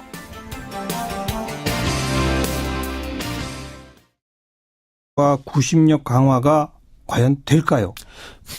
그건 어렵죠. 그러니까 갈 사람 가고 남을 사람 남고 어떻게 보면 좀 중간에 고민하는 사람들이 있지 않겠어요? 네. 그런 사람들을 겨냥한 메시지라고 보면 되겠죠. 이제는 끝났다. 그렇죠. 뭐 좌고 우면 하지 말고 아니면 뭐지. 저쪽 가든지 이쪽 가든지 둘 중에 하나다. 이런 거 아니겠습니까? 빨리 결정해라. 네. 아까 다리를 불태웠다? 그런 말 썼나요? 아니요, 그건 제 해석이죠. 예, 그 안철수 대표가 예전 2012년 대선 때 그런 이야기를 했었죠. 네.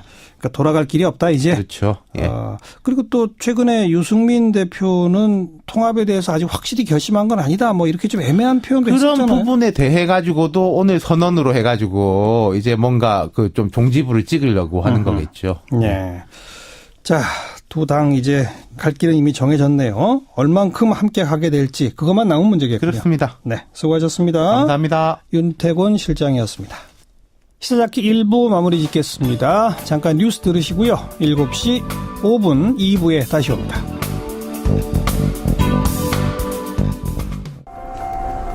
오늘 하루 화제가 된 뜬 뉴스들부터 정리해드립니다. CBS의 김현지 기자 안녕하세요. 네, 안녕하세요. 네, 첫 소식이요. 네, 울산 새마을 금고 강도 사건입니다. 오늘 오전 8시쯤 울산시 동구의 한 새마을 금고에 강도가 침입했는데요. 현금 1억 1,000여만 원을 챙겨서 달아났습니다. 용의자는 새마을 금고 인근 화장실에 숨어 있다가 가장 먼저 출근하는 직원을 위협해서 내부로 침입한 것으로 알려졌습니다. 네. 그리고 금고에서 5만 원권으로 6천만 원, 1만 원권으로 5천만 원을 빼내서 달아났습니다. 근데 뭐 금방 잡혔다면서요? 네, 발생 약 7시간 만에 경남 거제시에서 덜미를 잡혔습니다. 이 경찰은 175cm 키에 호리호리한 체격이란 단서만으로 추격했는데요. 이 검거 당시 용의자는 현금을 단 한 푼도 사용하지 못한 채 그대로 갖고 있었던 것으로 알려졌습니다. 네. 이에 누리꾼들은 돈 들고 다니느라 고생하셨네. 범인 검거율은 우리 경찰이 최고 수준이다. 외국 여행하다 보면 한국 경찰 고마움을 느낀다며 다양한 반응을 보였습니다. 경찰 실력 좋네요. 네, 다음 뉴스요. 네, 앞으로 반려견이 사람을 다치게 하면 주인이 형사처벌을 받게 됩니다. 정부는 오늘 오전 반려견 안전관리 의무 대책을 확정했는데요. 우선 반려견이 사람을 물어 숨지게 하면 소유자는 3년 이하 징역이나 3천만 원 이하의 벌금을 물어야 합니다. 또 반려견으로 인해서 상해가 발생하거나 맹견을 유기했을 경우에도 2년 이하의 징역이나 2천만 원 이하의 벌금을 물게 됩니다. 네, 또 무슨 주의점이 또 있나요? 네, 공공장소에서 이 모든 반려견은 목줄 길이를 2m 이내로 유지해야 하고요. 몸이 40cm 이상인 개는 반드시 입마개를 착용해야 합니다. 또 마스티브와 울프독, 오브차카, 칸갈, 라이카 등 5개 종이 맹견으로 추가 분류됐습니다. 이들 반려견은 앞으로 공동주택에선 사육이 금지됩니다. 또 유치원과 초등학교에 출입할 수 없도록 관리 의무도 강화했습니다. 네, 또 다음 뉴스요. 영국에서 외로움을 담당하는 장관이 생겼습니다. 무슨 장관이요? 외로움 담당 장관이요. 그래요? 예, 현지 시간으로 이틀 전 영국 테레사 메이 총리가 현재 체육 및 시민사회 장관인 트레이시 크라우치를 외로움 담당 장관으로 겸직 임명했는데요. 이 소식이 국내에 전해지면서 오늘 많이 본 뉴스에 올랐습니다. 외로움 담당 장관은 무슨 일을 하는 거예요? 네, 노인이나 혼자 사는 사람들뿐만 아니라 사랑하는 사람을 잃었거나 이야기할 사람이 없는 모든 사람들의 외로움 해결에 나서게 됩니다. 네. 영국은 2년 전부터 고독을 질병으로 보고 외로움을 국가적 문제로 대처하자는 캠페인이 벌어지기도 했는데요. 특히 지난달 영국에서 고독으로 고통을 겪는 사람들이 900만 명이나 달한 것으로 조사되면서 외로움은 하루에 담배 15개비를 피우는 만큼이나 건강에 해롭다고 지적했습니다. 앞으로 영국에서 고독과의 싸움을 진두지휘할 크라우치 장관은 외로움 극복에 진전을 이루겠다고 확신했습니다. 참신한 생각이네요. 네, 수고하셨어요. 네, 감사합니다. 김현지 기자였습니다. 오늘도 미세먼지 비상저감 조치가 실시됐죠. 벌써 3번째. 그런데 서울시의 대중교통 무료 정책에 대해서 서울시와 경기도, 인천시까지 지금 아주 강한 어떤 논쟁이 벌어지고 있는 그런 상태입니다. 그래서 오늘 남경필 경기도지사를 스튜디오에 지금 직접 초대했습니다. 지사님 어서 오십시오. 네, 안녕하십니까. 네. 그러니까 하루 50억씩 그냥 낭비하는 거다 이거죠? 효과가 거의 없습니다. 거의 없습니까? 네. 그래도 차량 운행이 처음 이틀은 1점 몇 프로, 이번에는 2점 몇 프로 줄어들었다 이러던데요. 그러니까 차량 줄어드는 것도 의미가 있지만 전체적으로 연구 결과에 따르면 차량 때문에 생기는 미세먼지는 전체에 비해서 아주 작은 양이고요. 예. 연구 결과는 약 차량이 20% 정도 줄어들면 전체 미세먼지 검찰 수사 등등이 다 진술과 정황뿐이다. 뚜렷한 증거도 없이 몰아가고 있다. 이렇게 보신다. 예, 증거가 있는 대부분 다 진술이죠. 다수 부분도 대부분 다 진술이고 네. 그렇다는 증거도 없지만은 진술 자체도 그 진술만 가지고 혐의를 말할 수 없는 진술인데 예. 벌써 어느 편향된 쪽에 검찰의 언론 플레이나 그에 같이 보조를 맞추고 있는 언론들은 제목 보면 아시지 않습니까? 이미 다 확인된 것처럼 이제 MB가 MB를 부를 일만 남은 것처럼 그렇게 몰아가는 비이성적 상황이 지금 계속되고 있지 않습니까? 이런 상태를 방치할 수는 없는 거겠죠. 언급하신 대로 검찰이 자신이 없을 때 언론 플레이하고 정황을 흘리고 이런 경우들이 과거에 없었다고는 말할 수 없습니다만 예. 대체로 그럴 때는 그냥 한 건 정도의 진술일 텐데 지금은 국정원도 마찬가지고 다스도 그렇고 댓글도 그렇고 워낙 많은 진술과 정황들이 일치하지 않습니까? 워낙 많이 파헤치고 있죠. 워낙 많은 사람들 불러서 많은 진술을 받고 있는데 딱 혐의 사실을 의심하고 있는 사실을 입증할 만한 거는 지금까지는 없다고 봅니다. 그렇게 판단하신다. 때문에 이건 정치 공작이자 정치 보복이다 이 말씀이로군요. 그거는 지금 말씀드린 거는 검찰이 상괴를 넘어선 일반적인 수사 사법 질서를 넘어선 수사를 하고 있다라는 뜻을 말씀드린 거고 왜 그렇게 하느냐라는 부분에 있어가지고 또 그렇게 하는 과정에서 문제점이 똑같이 검찰이 이건 죄다라고 생각하는 부분을 밝힌다고 하면은 그 이전의 정권들도 충분히 그런 사실이 있을 수 있는데도 그런 건 그대로 손도 안 대고 그대로 가지 않습니까? 그런 부분이 정치 보복적인 요소가 있다는 건 거고요. 예를 들면은 특활비 같은 경우에도 이명박 정부 때 무슨 사건이 불거져가지고 조사한 거 아니거든요. 네. 박근혜 전 대통령을 조사하다가 이제 그 당시에 이럴 때 했던 사람들이 이어서 또 그 국정원 예산관들 같은 예산 직원들 같은 경우는 MB 때도 이랬기 때문에 그 사람들 가지고 터득한 거 하다 보니까 MB 때도 이런 게 있었다라고 밝혀냈다고 검찰이 밝힌 거 아닙니까? 그럼 MB 때 그 조사하다 보면 그 이전에 그 사람들은 노무현 정부 때도 이랬고 김대중 정부 때도 이랬던 사람들인데 그 사람들은 왜 조사 안 합니까? 안 하느냐? 당신들 뭐 했느냐? 왜 조사 안 합니까? 알겠습니다. 예. 오늘 문재인 대통령이 대변인을 통해 밝힌 분노를 금할 수 없다, 정부에 대한 모욕이다, 이런 입장 표명은 어떻게 보세요? 분노라고 하는 부분 저는 물론 분노가 있으시니까 그분이 헛말을 하시는 분이 아니니까 뭔가 마음에 분이 있으시니까 말씀하셨을 텐데 저는 이해는 안 됩니다. 그 노무현 전 대통령 언급해서 그렇다는데 그 회견을 보셨지만은 이명박 전 대통령께서 노무현 전 대통령에 대해서 비판하거나 뭐 비난하거나 모욕을 준 발언은 하나도 없었습니다. 검찰의 그 수사에 문제를 지적하면서 노무현 전 대통령 서거에 대한 보복으로 이렇게 한다라고 이야기했을 뿐인데 그걸 언급하는 노무현 대통령이란 이름 자체를 입에 올리는 것도 불경하다 이런 뜻은 아닐 텐데. 예. 그 어떤 부분에서 분노를 느꼈다는지 저는 이해가 안 되는 부분이 있고 두 번째는 사법 체계를 부정했다라고 그런 부분에서 청와대가 현재 검찰과 사법 체계를 지휘하고 있다 하고 그런 부분은 분노를 느낀다고 하신 부분은 저는 그거는 현실을 똑바로 보셔야 된다고 봅니다. 예. 지금 사실 하명 수사하고 있지 않습니까? 하명 수사라고 본다? 검찰 지금 중앙지검에 거의 절반가량의 검사들 수사관들이 투입돼가지고 팀 숫자만 하더라도 헤아릴 수 없는 팀들이 나서가지고 이렇게 하고 있는 이유가 검찰이 무슨 큰 사건을 발견했습니까? 권력을 진 청와대에서 해변에서 나온 거 가지고 다 던져주죠. 수사 의뢰하죠. 그리고 정부가 국정기획위원회에서 옛날에 인수위라고 하는 국정기획위원회에서 국정과제로 딱 중요 과제로 설정해 놓은 게 적폐청산 부분 다 이제 받아야 된다. 라고 이야기했죠. 그리고 각 부처마다 청와대 문서로 다 TF 만들어라 해가지고 다 뒤져가지고 검찰에서 넘기고 있죠. 그리고 검찰은 이거는 청와대에서 내리는 그 오다로 받아들일 수밖에 없는 거죠.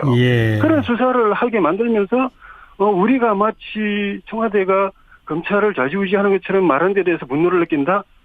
그거는 아니라고 봅니다. 저는 이 현실을 정확하게 보고 많은 국민들이 그렇게 보고 있고 이것이 이렇게 하는 것이 과연 나라에 이로운가 또 현 정부에도 이로운가라는 양식 있는 국민들이 다 고민하고 알겠습니다. 걱정하고 있다는 걸 청와대나 문 대통령께서도 직시하셨으면 좋겠습니다.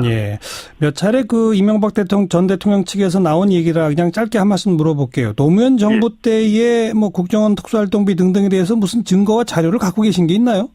그거는 저는 그 당시 청와대 근무하지도 않았고, 최근에 이런 사태에 관해서 우리 삼성동 사무실에 회의에 참석하거나 그러지 않아가지고, 잘 모릅니다. 그렇지만 제 상식으로는 노무현 정부 때 국정원장 지낸분, 차장 지낸분들이 어떤 일을 했을까를 볼 때, 저는 그 부분은 검찰이 지금처럼 칼집에다 꽂아놓고 그쪽은 성역으로 둘 게 아니라, 한번 봐야 된다고 봅니다. 내사도 할 수 있고 고발이 없으면 내사도 할 수 있는 것이고. 알겠습니다. 정치권에서는 계속 수사 촉구하고 있는데 검찰은 안 보고 있지 않습니까? 알겠습니다.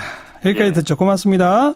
예, 고맙습니다. 조혜진 전 의원이었고요. 이번엔 더불어민주당의 전해철 의원, 노무현 정부 때 청와대 민정수석도 지내신 바가 있죠. 굉장히 안 된 일이고 안타깝게 생각을 합니다. 하지만 그 정당한 수사 자체를 폄훼하고 맞지 않는 프레임으로 또 주장한다 그러면 거기에 대해서는 오히려 더 수사를 해서 밝혀야 될 이유를 더 보태는 거다라고 생각을 합니다. 네. 여기까지 말씀 듣겠습니다. 고맙습니다. 네, 고맙습니다. 더불어민주당 전해철 의원까지 양쪽의 입장 들어봤습니다.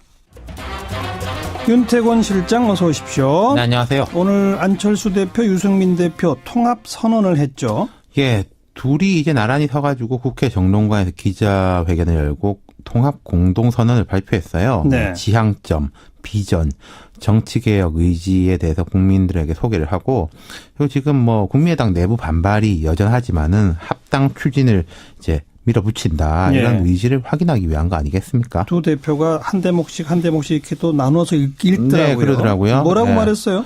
국민의당과 바른정당은 힘을 합쳐서 더 나은 세상, 희망의 미래를 열어가는 통합개혁신당. 이건 가칭입니다. 이걸 만들겠다. 어떤 어려움도 극복하고 통합신당의 성공을 위해 노력하기로 결의했다. 이게 총론격이고 오늘의 한국 정치는 낡고 부패한 기득권 보수, 무책임하고 위험한 진보가 양극단을 독점하면서 진영 논리에 빠져 나쁜 공생구조를 고착하고 있다. 지역, 계층, 세대로 분열된 낡은 정치로는 대한민국이 앞으로 나아갈 수 없다. 이건 이제 다당제에 대한 강조 아니겠습니까? 그러면서 낡고 부패한 구태정치와 전쟁을 선언한다. 패거리, 개파, 사당화 등 구태 정치를 결연히 물리치고 한국 정치를 바꾸는 새로운 정치 세력이 되겠다.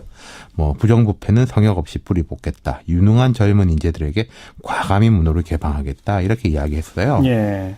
새로운 얘기는 없네요. 그렇죠. 이게 새정치 선언, 국민의당 창당 선언, 바른정당 창당 선언하고 크게 다르지 않은 것 같아요. 계속 연속되는 주장이죠. 그렇죠. 예. 그 다당제 강조라든지 기존 이제 정치 세력에 대한 비판과 그에 대한 반정립 등등이죠. 예. 근데 이 두 당의 정체성에 대해서 경제 정책 분야는 좀 공통점이 있지만 안보 분야가 좀 차이가 많은 거 아니냐 이런 지적들이 있었잖아요. 그거를 이제 의식해서인지 이런 언급이 이제 구체적으로 있었습니다. 문재인 정부는 안보 문제를 주도적으로 해결할 의지와 역량을 보이지 못하고 있다. 한미 동맹을 약화시키고 중국 눈치를 보는 외교 정책, 북한의 유화적인 대북 정책으로는 대한민국을 지켜낼 수 없다. 국가 안보는 한치의 빈틈없이 튼튼하게 지키겠다. 굳건한 한미 동맹을 기반으로 전쟁 억제와 북핵 문제 해결을 대북 정책과 외교 정책의 최우선 과제로 추진하겠다. 이렇게 강조했는데요. 예. 보면 이런 느낌이에요. 정치개혁 이쪽 부분, 총론 쪽 부분은 안철수 대표가 계속 강조하던 부분이 하고 이제 거의 겹치는 것 같고. 그렇죠. 예. 안보 문제는 유승민 대표가 이야기하던 거하고 거의 겹치는 것 같아요. 예. 그러니까 햇볕 정책을 부정한다 이런 이야기는 이제 명시적으로 들어있지는 않지만은 예. 사실상 그런 게 아닌가. 그렇다면은 애초에 국민의당 스탠스보다는 좀 더 오른쪽으로 와 있다. 확실히 그런 면이 있죠. 예. 물론 안철수 대표 개인으로 보면은 지난 대선 때부터 조금씩 옮겨오긴 했죠. 안보 문제에 대해 가지고는. 예. 그러니까 적어도 두 대표는 안보 문제에 있어서도 온도차가 전혀 없다. 전혀 없는지는 모르겠습니다만 이런 정도로 정리가 됐다. 예. 그러니까 앞으로 신당이 생기면은 강령, 정강 정책 이런 거 나올 거 아니겠습니까? 그러면 이 정도 수준에서 이제 나갈 거다라고 우리가 예측할 수 있겠죠. 예. 근데 그나저나 절차를 밟아서 통합하면 되는데 왜 하필 오늘 이런 선언을 한 걸까요? 그건 어떻게 보십니까? 이 선언이 어제 예고가 됐습니다. 그러니까 어제 내일 한다. 이렇게 이제 예고가 됐다는 거죠. 그럼 오래전에 잡힌 것 같진 않고 이런 면이 있는 것 같아요. 요즘 양당이 다 어렵잖아요. 어렵죠. 국민의당 이제 통합 반대파가 한 15명 내외 확실하게 그쪽 깃발을 든 사람이 신당 창당 움직임도 현실화되고 있고 바른정당에서는 이제 얼마 전에 박인숙 의원이 사실 예고도 없이 이른바 기습탈당했지 않습니까? 그렇죠. 전혀 누구랑 전화도 안 상의도 받는다 없이. 그러거든요, 지금. 예. 그러니까 이런 분위기를 다 잡겠다 이런 의도가 아닌가 싶어요. 거꾸로 말하면은 상황이 안 좋다는 이야기겠죠. 네. 하지만 안철수 대표는 이제 국민의당 2월 4일로 전당대 날짜를 잡아놓고 있고 좀 뭔가 전당대회를 용이하게 하기 위해서 여러 가지 이제 당규를 개정하고 대의원격인 대표 당원도 정비하고 이제 준비를 하고 있는데 반대파가 이제 당규 개정에 대한 가처분 신청도 냈고 물리적 충돌 이런 이야기도 솔솔 나오고 있거든요. 아하.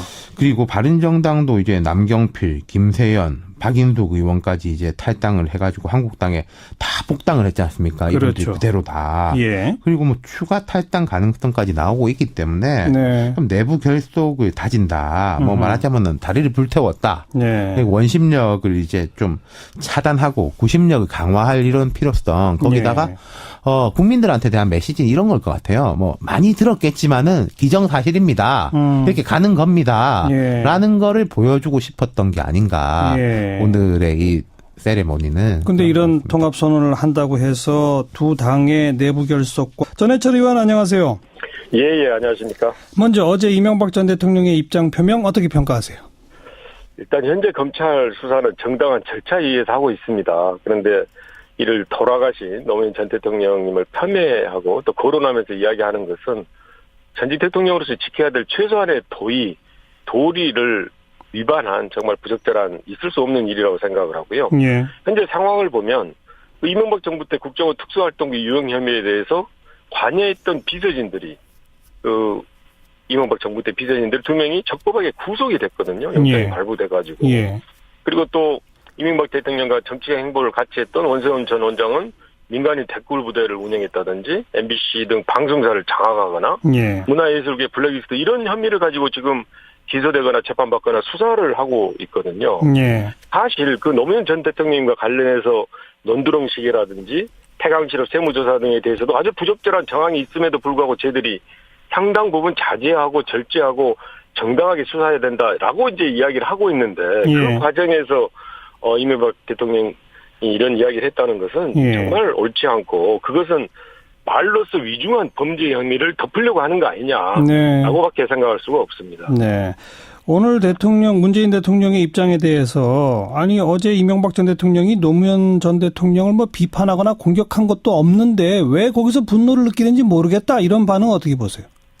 전혀 맞지 않고요. 그 발언록을 보면 그러니까 노무현 전 대통령에 대한 수사에 대한 보복 거기에 따른 어떤 원한 등의 사감에 의해서 이런 수사를 하고 있다는 그 정당한 수사 자체를 다 이렇게 부정해버린 거거든요. 그러니까 대한민국의 법치를 훼손하고 또 거기에 대해서 맞지 않는 이야기를 했기 때문에 당연히 거기에 대해서는 분노를 하게 되고 사실 말씀드린 대로 참고 절제되고 자제했던 그런 모든 것들을 손가락째 빼앗는 정말 옳지 않은 발언이었다라고 생각을 합니다. 그리고 청와대가 검찰을 움직이는 것처럼 표현한 거에 대해서 뭐 분노하고 정부에 대한 모욕이라고 평가했는데 사실 지금 청와대가 검찰을 하명해서 하명 수사하고 있는 거 아니냐라는 인식은요?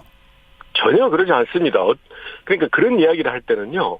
일단 근거를 대야 되는데 어떤 사안에서 어떻게 했느냐. 지금 지난 촛불 대한민국의 국민들의 민심은 제대로 된 나라를 만들어라. 그렇게 이야기를 하고 또 적폐청산에 대해서나 지금 현재 하고 있는 수사가 보복 수사가 아니라 정당한 수사다라는 것이 60% 후반대 67, 8%의 국민들이 이야기를 하고 있고 정치 보복은 21, 2%의 국민들만 이야기를 하고 있는 거거든요. 그만큼 국민들이 정당하다고 하는 그런 수사를 지금 청와대를 이야기하거나 또는 노무현 전 대통령 이야기하면서 하는 것은 맞지 않고 실제로 각 부처에서 좀 제대로 하자. 이 적폐 쌓았던 것들은 해결하자. 그런 일들을 하고 있고 그 과정에서 위법하거나 수사에 단서가 될 만한 것들에 대해서는 검찰에 고발 내지 수사 의뢰 또는 검찰에서 이걸 정확히 밝혀주기를 이야기하고 있는 거거든요. 그걸 모두 다 청와대를 이렇게 견뎌서 청와대를 핑계대면서 이야기하는 것은 일단 근거가 없고 사리에 맞지 않는 주장이다라고 봅니다. 근데 이제 그쪽은 계속해서 이건 정치 보복이다라고 주장하는 근거에 아주 뚜렷한 게 왜 박근혜 전 정권 때 청와대 국정원 특수활동비 수사하다가 이게 이명박 전 대통령 쪽으로 갔으면 왜 노무현 전 대통령 건을 안 하느냐? 검찰이 왜 칼집에 칼을 꽂아놓고만 있느냐? 이 지적은요? 김대중 노무현 그 정부 때 했던 일에 대해서는요. 지난 9년간 10년간 사사지 뒤졌습니다. 당시 위법이 있었으면 당연히 거기에 따른 응당한 수사를 했을 것이고 처벌했을 것입니다. 그런 것이 없기 때문에 지금도 아무런 근거를 대고 있지 못하지 않습니까? 그걸 단순하게 그냥 주장만 이렇게 왜 거기다 안 하냐라고 이야기하는 것은 사리로 봐서도 맞지도 않고 그런 이야기를 하려고 그러면 정확하게 근거를 대면서 이거는 왜 수사하지 않냐라는 걸 이야기하고도 수사하지 않았다 그러면 거기에 대해서는 그 정당성을 패배할 수 있지만 그런 주장만 가지고 말하는 것은 적절하지 않은 겁니다. 뭐 한 가지라도 근거를 가지고 문제 제기를 해라 이 말씀이네요. 그렇습니다. 네. 지금 이제 이명박 전 대통령 측근들의 입을 통해서 이렇게 되면 전쟁이다. 우리도 가만히 있지 않겠다. 뭔가 곧 터뜨릴 것처럼 예고편들은 나오고 있는데 뭐가 있을까요? 저들은 정말 그런 협박성 발언이 정말 적절하지 않다고 생각하고요. 오히려 저는 그동안 정당하게 적법화했던 검찰 수사가 앞으로 훨씬 더 엄정하고 정확하게 수사를 해야 될 이유를 보여준다고 생각을 합니다. 만약에 검찰의 수사가 더 정당하게 적법하게 엄정하게 하지 않는다 그러면 그런 주장에 오히려 힘을 실어주는 결과가 되어버리는 거거든요. 그런 면에서 이명박 전 대통령의 발언이나 또는 그 관여했던 분들의 발언에 대해서 저들은 맞지도 않을 뿐만 아니라 그러기 때문에 검찰의 수사가 엄정한 수사가 더 필요한 모습을 보여주고 있다. 그 반증 아니냐라고 말씀을 드리고 싶습니다. 이명박 전 대통령 결국 검찰 수사 받고 구속 내지는 재판 기소 어떻게 될 거라고 보세요? 사실 전직 대통령이 이렇게 수사를 받고 하는 것들이 다 이렇게 저희도 국민의 정서로 봐서는 여러분 안녕하십니까? 정관용입니다. 어제 이명박 전 대통령의 입장 발표에 대해서 오늘은 문재인 대통령이 대변인을 통해 입장을 내놨는데요. 노 전 대통령의 죽음을 언급한 부분에 분노를 금할 수 없다. 청와대가 검찰을 움직이는 것처럼 표현한 것은 정부에 대한 모욕이다. 강도 높은 표현이네요. 전국이 뜨겁게 달아오르고 있죠. 잠시 후 양쪽의 입장, 이명박 전 대통령 측 조혜진 전 의원, 그리고 더불어민주당 전해철 의원 두 분의 이야기 들어보겠고요.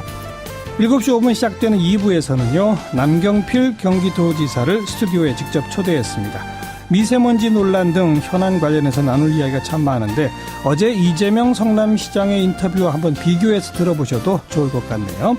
그리고 팟캐스트와 책, 지적 대화를 위한 넓고 얕은 지식, 지대 넓야스로 유명한 분이죠. 작가 최 사장, 이번에 우리는 언젠가 만난다라는 새 책을 들고 왔네요. 그래서 또 스튜디오에서 함께 만나보겠습니다. 잠깐 광고 듣고 시작합니다. 검찰 수사는 보수 괴멸을 겨냥한 정치 공작이자 노무현 대통령 죽음에 대한 정치 보복이다. 어제 나온 이명박 전 대통령의 입장이었죠. 여기에 대해서 노 전 대통령 죽음을 언급한 부분에 분노를 금할 수 없다. 청와대가 검찰을 움직이는 것처럼 표현한 것은 정부에 대한 모욕이다. 문재인 대통령이 밝힌 입장입니다. 이명박 전 대통령 측 그리고 현 정부 각각 입장 들어보는 시간 준비했는데 먼저 대표적인 친이계 인사이시죠. 조혜진 전 의원부터 연결합니다. 안녕하세요. 예, 안녕하십니까. 조혜진입니다. 먼저 어제 있었던 이명박 전 대통령의 입장 표명, 왜 그런 입장 표명이 나왔다고 보시나요?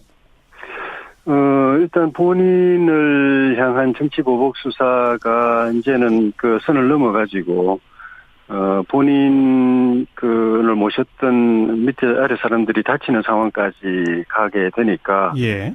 당신이 직접 나서셔서 그거를 막지 않으면 안 되겠다는 생각을 하신 것 같고, 예. 그리고 지금까지 언론이, 그러니까 검찰이, 예. 진술이나 정황 또는 언론 플레이 이런 걸 통해서, 사실처럼 몰아가면서 본인에게 더 씌워가지고, 예. 위법 행위를 기정사실화해서, 단죄하려고 하는 그런 부분에 대해서 더 이상, 그냥 둬서는 안 되겠다는 생각을 하신 것 같고, 예. 또 방금 말씀 중에도 있었지만은, 주변에서 전직 보수 진영 대통령 두 분 중에 한 분이 감옥에 가서 계신 상황에서 이명박 전 대통령까지 여기서 무너지면 보수가 괴멸 위기에 간다. 예.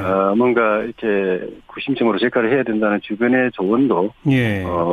그 관계가 있지 않았나 생각합니다. 예.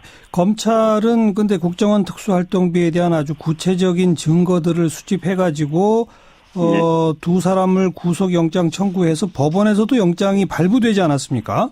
예. 근데 이런 게 다 그냥 진술과 정황과 언론 플레이일 뿐이다? 사실이 아니다? 이런 건가요? 일단 그 언론 플레이는 그 실시간으로 벌어지고 있는 거고요. 그걸 통해서 여론몰이를 검찰이 하고 있는 거고. 예. 대개 검찰이 언론 플레이를 할 때는 지금 그 관례를 보면은 증거에 자신이 없을 때입니다. 예. 명확한 증거가 확보됐을 때는 언론을 통해 언론 플레이를 해서 그쪽으로 여론몰이를 할 필요성이 별로 없습니다. 예. 그리고 지금까지 나오고 있는 것도 보면은 증거보다는 진술과 정황을 주로 이야기를 하고 있고, 예. 그 진술도 예를 들면은, 김희중 실장이 돈을 받았다고, 건네받았다고 하는, 김백준 기획관 같은 경우에는 그 사실을 부인하고 있고, 예. 설령 받았다고 하더라도 받을 때 이게 국정원으로부터 받은 돈이라고 그 이야기가 있었는지도 지금 밝혀지지 않고 있고, 예. 그걸 또 그 이명박 전 대통령 측에 전달했다는 것도 진술 이외에는 없거니와 만약에 그런 사실이 있었다 하더라도 그 전달할 때 이 국정원에서 은퇴활비랍니다 이렇게 이야기를 했다는 것인지, 예. 그걸 알고서 받았다는 것인지 이런 데 대해서 아무 이야기가 없는 진술이 없는 상황에서 진술조차도 없는 상황에서 예.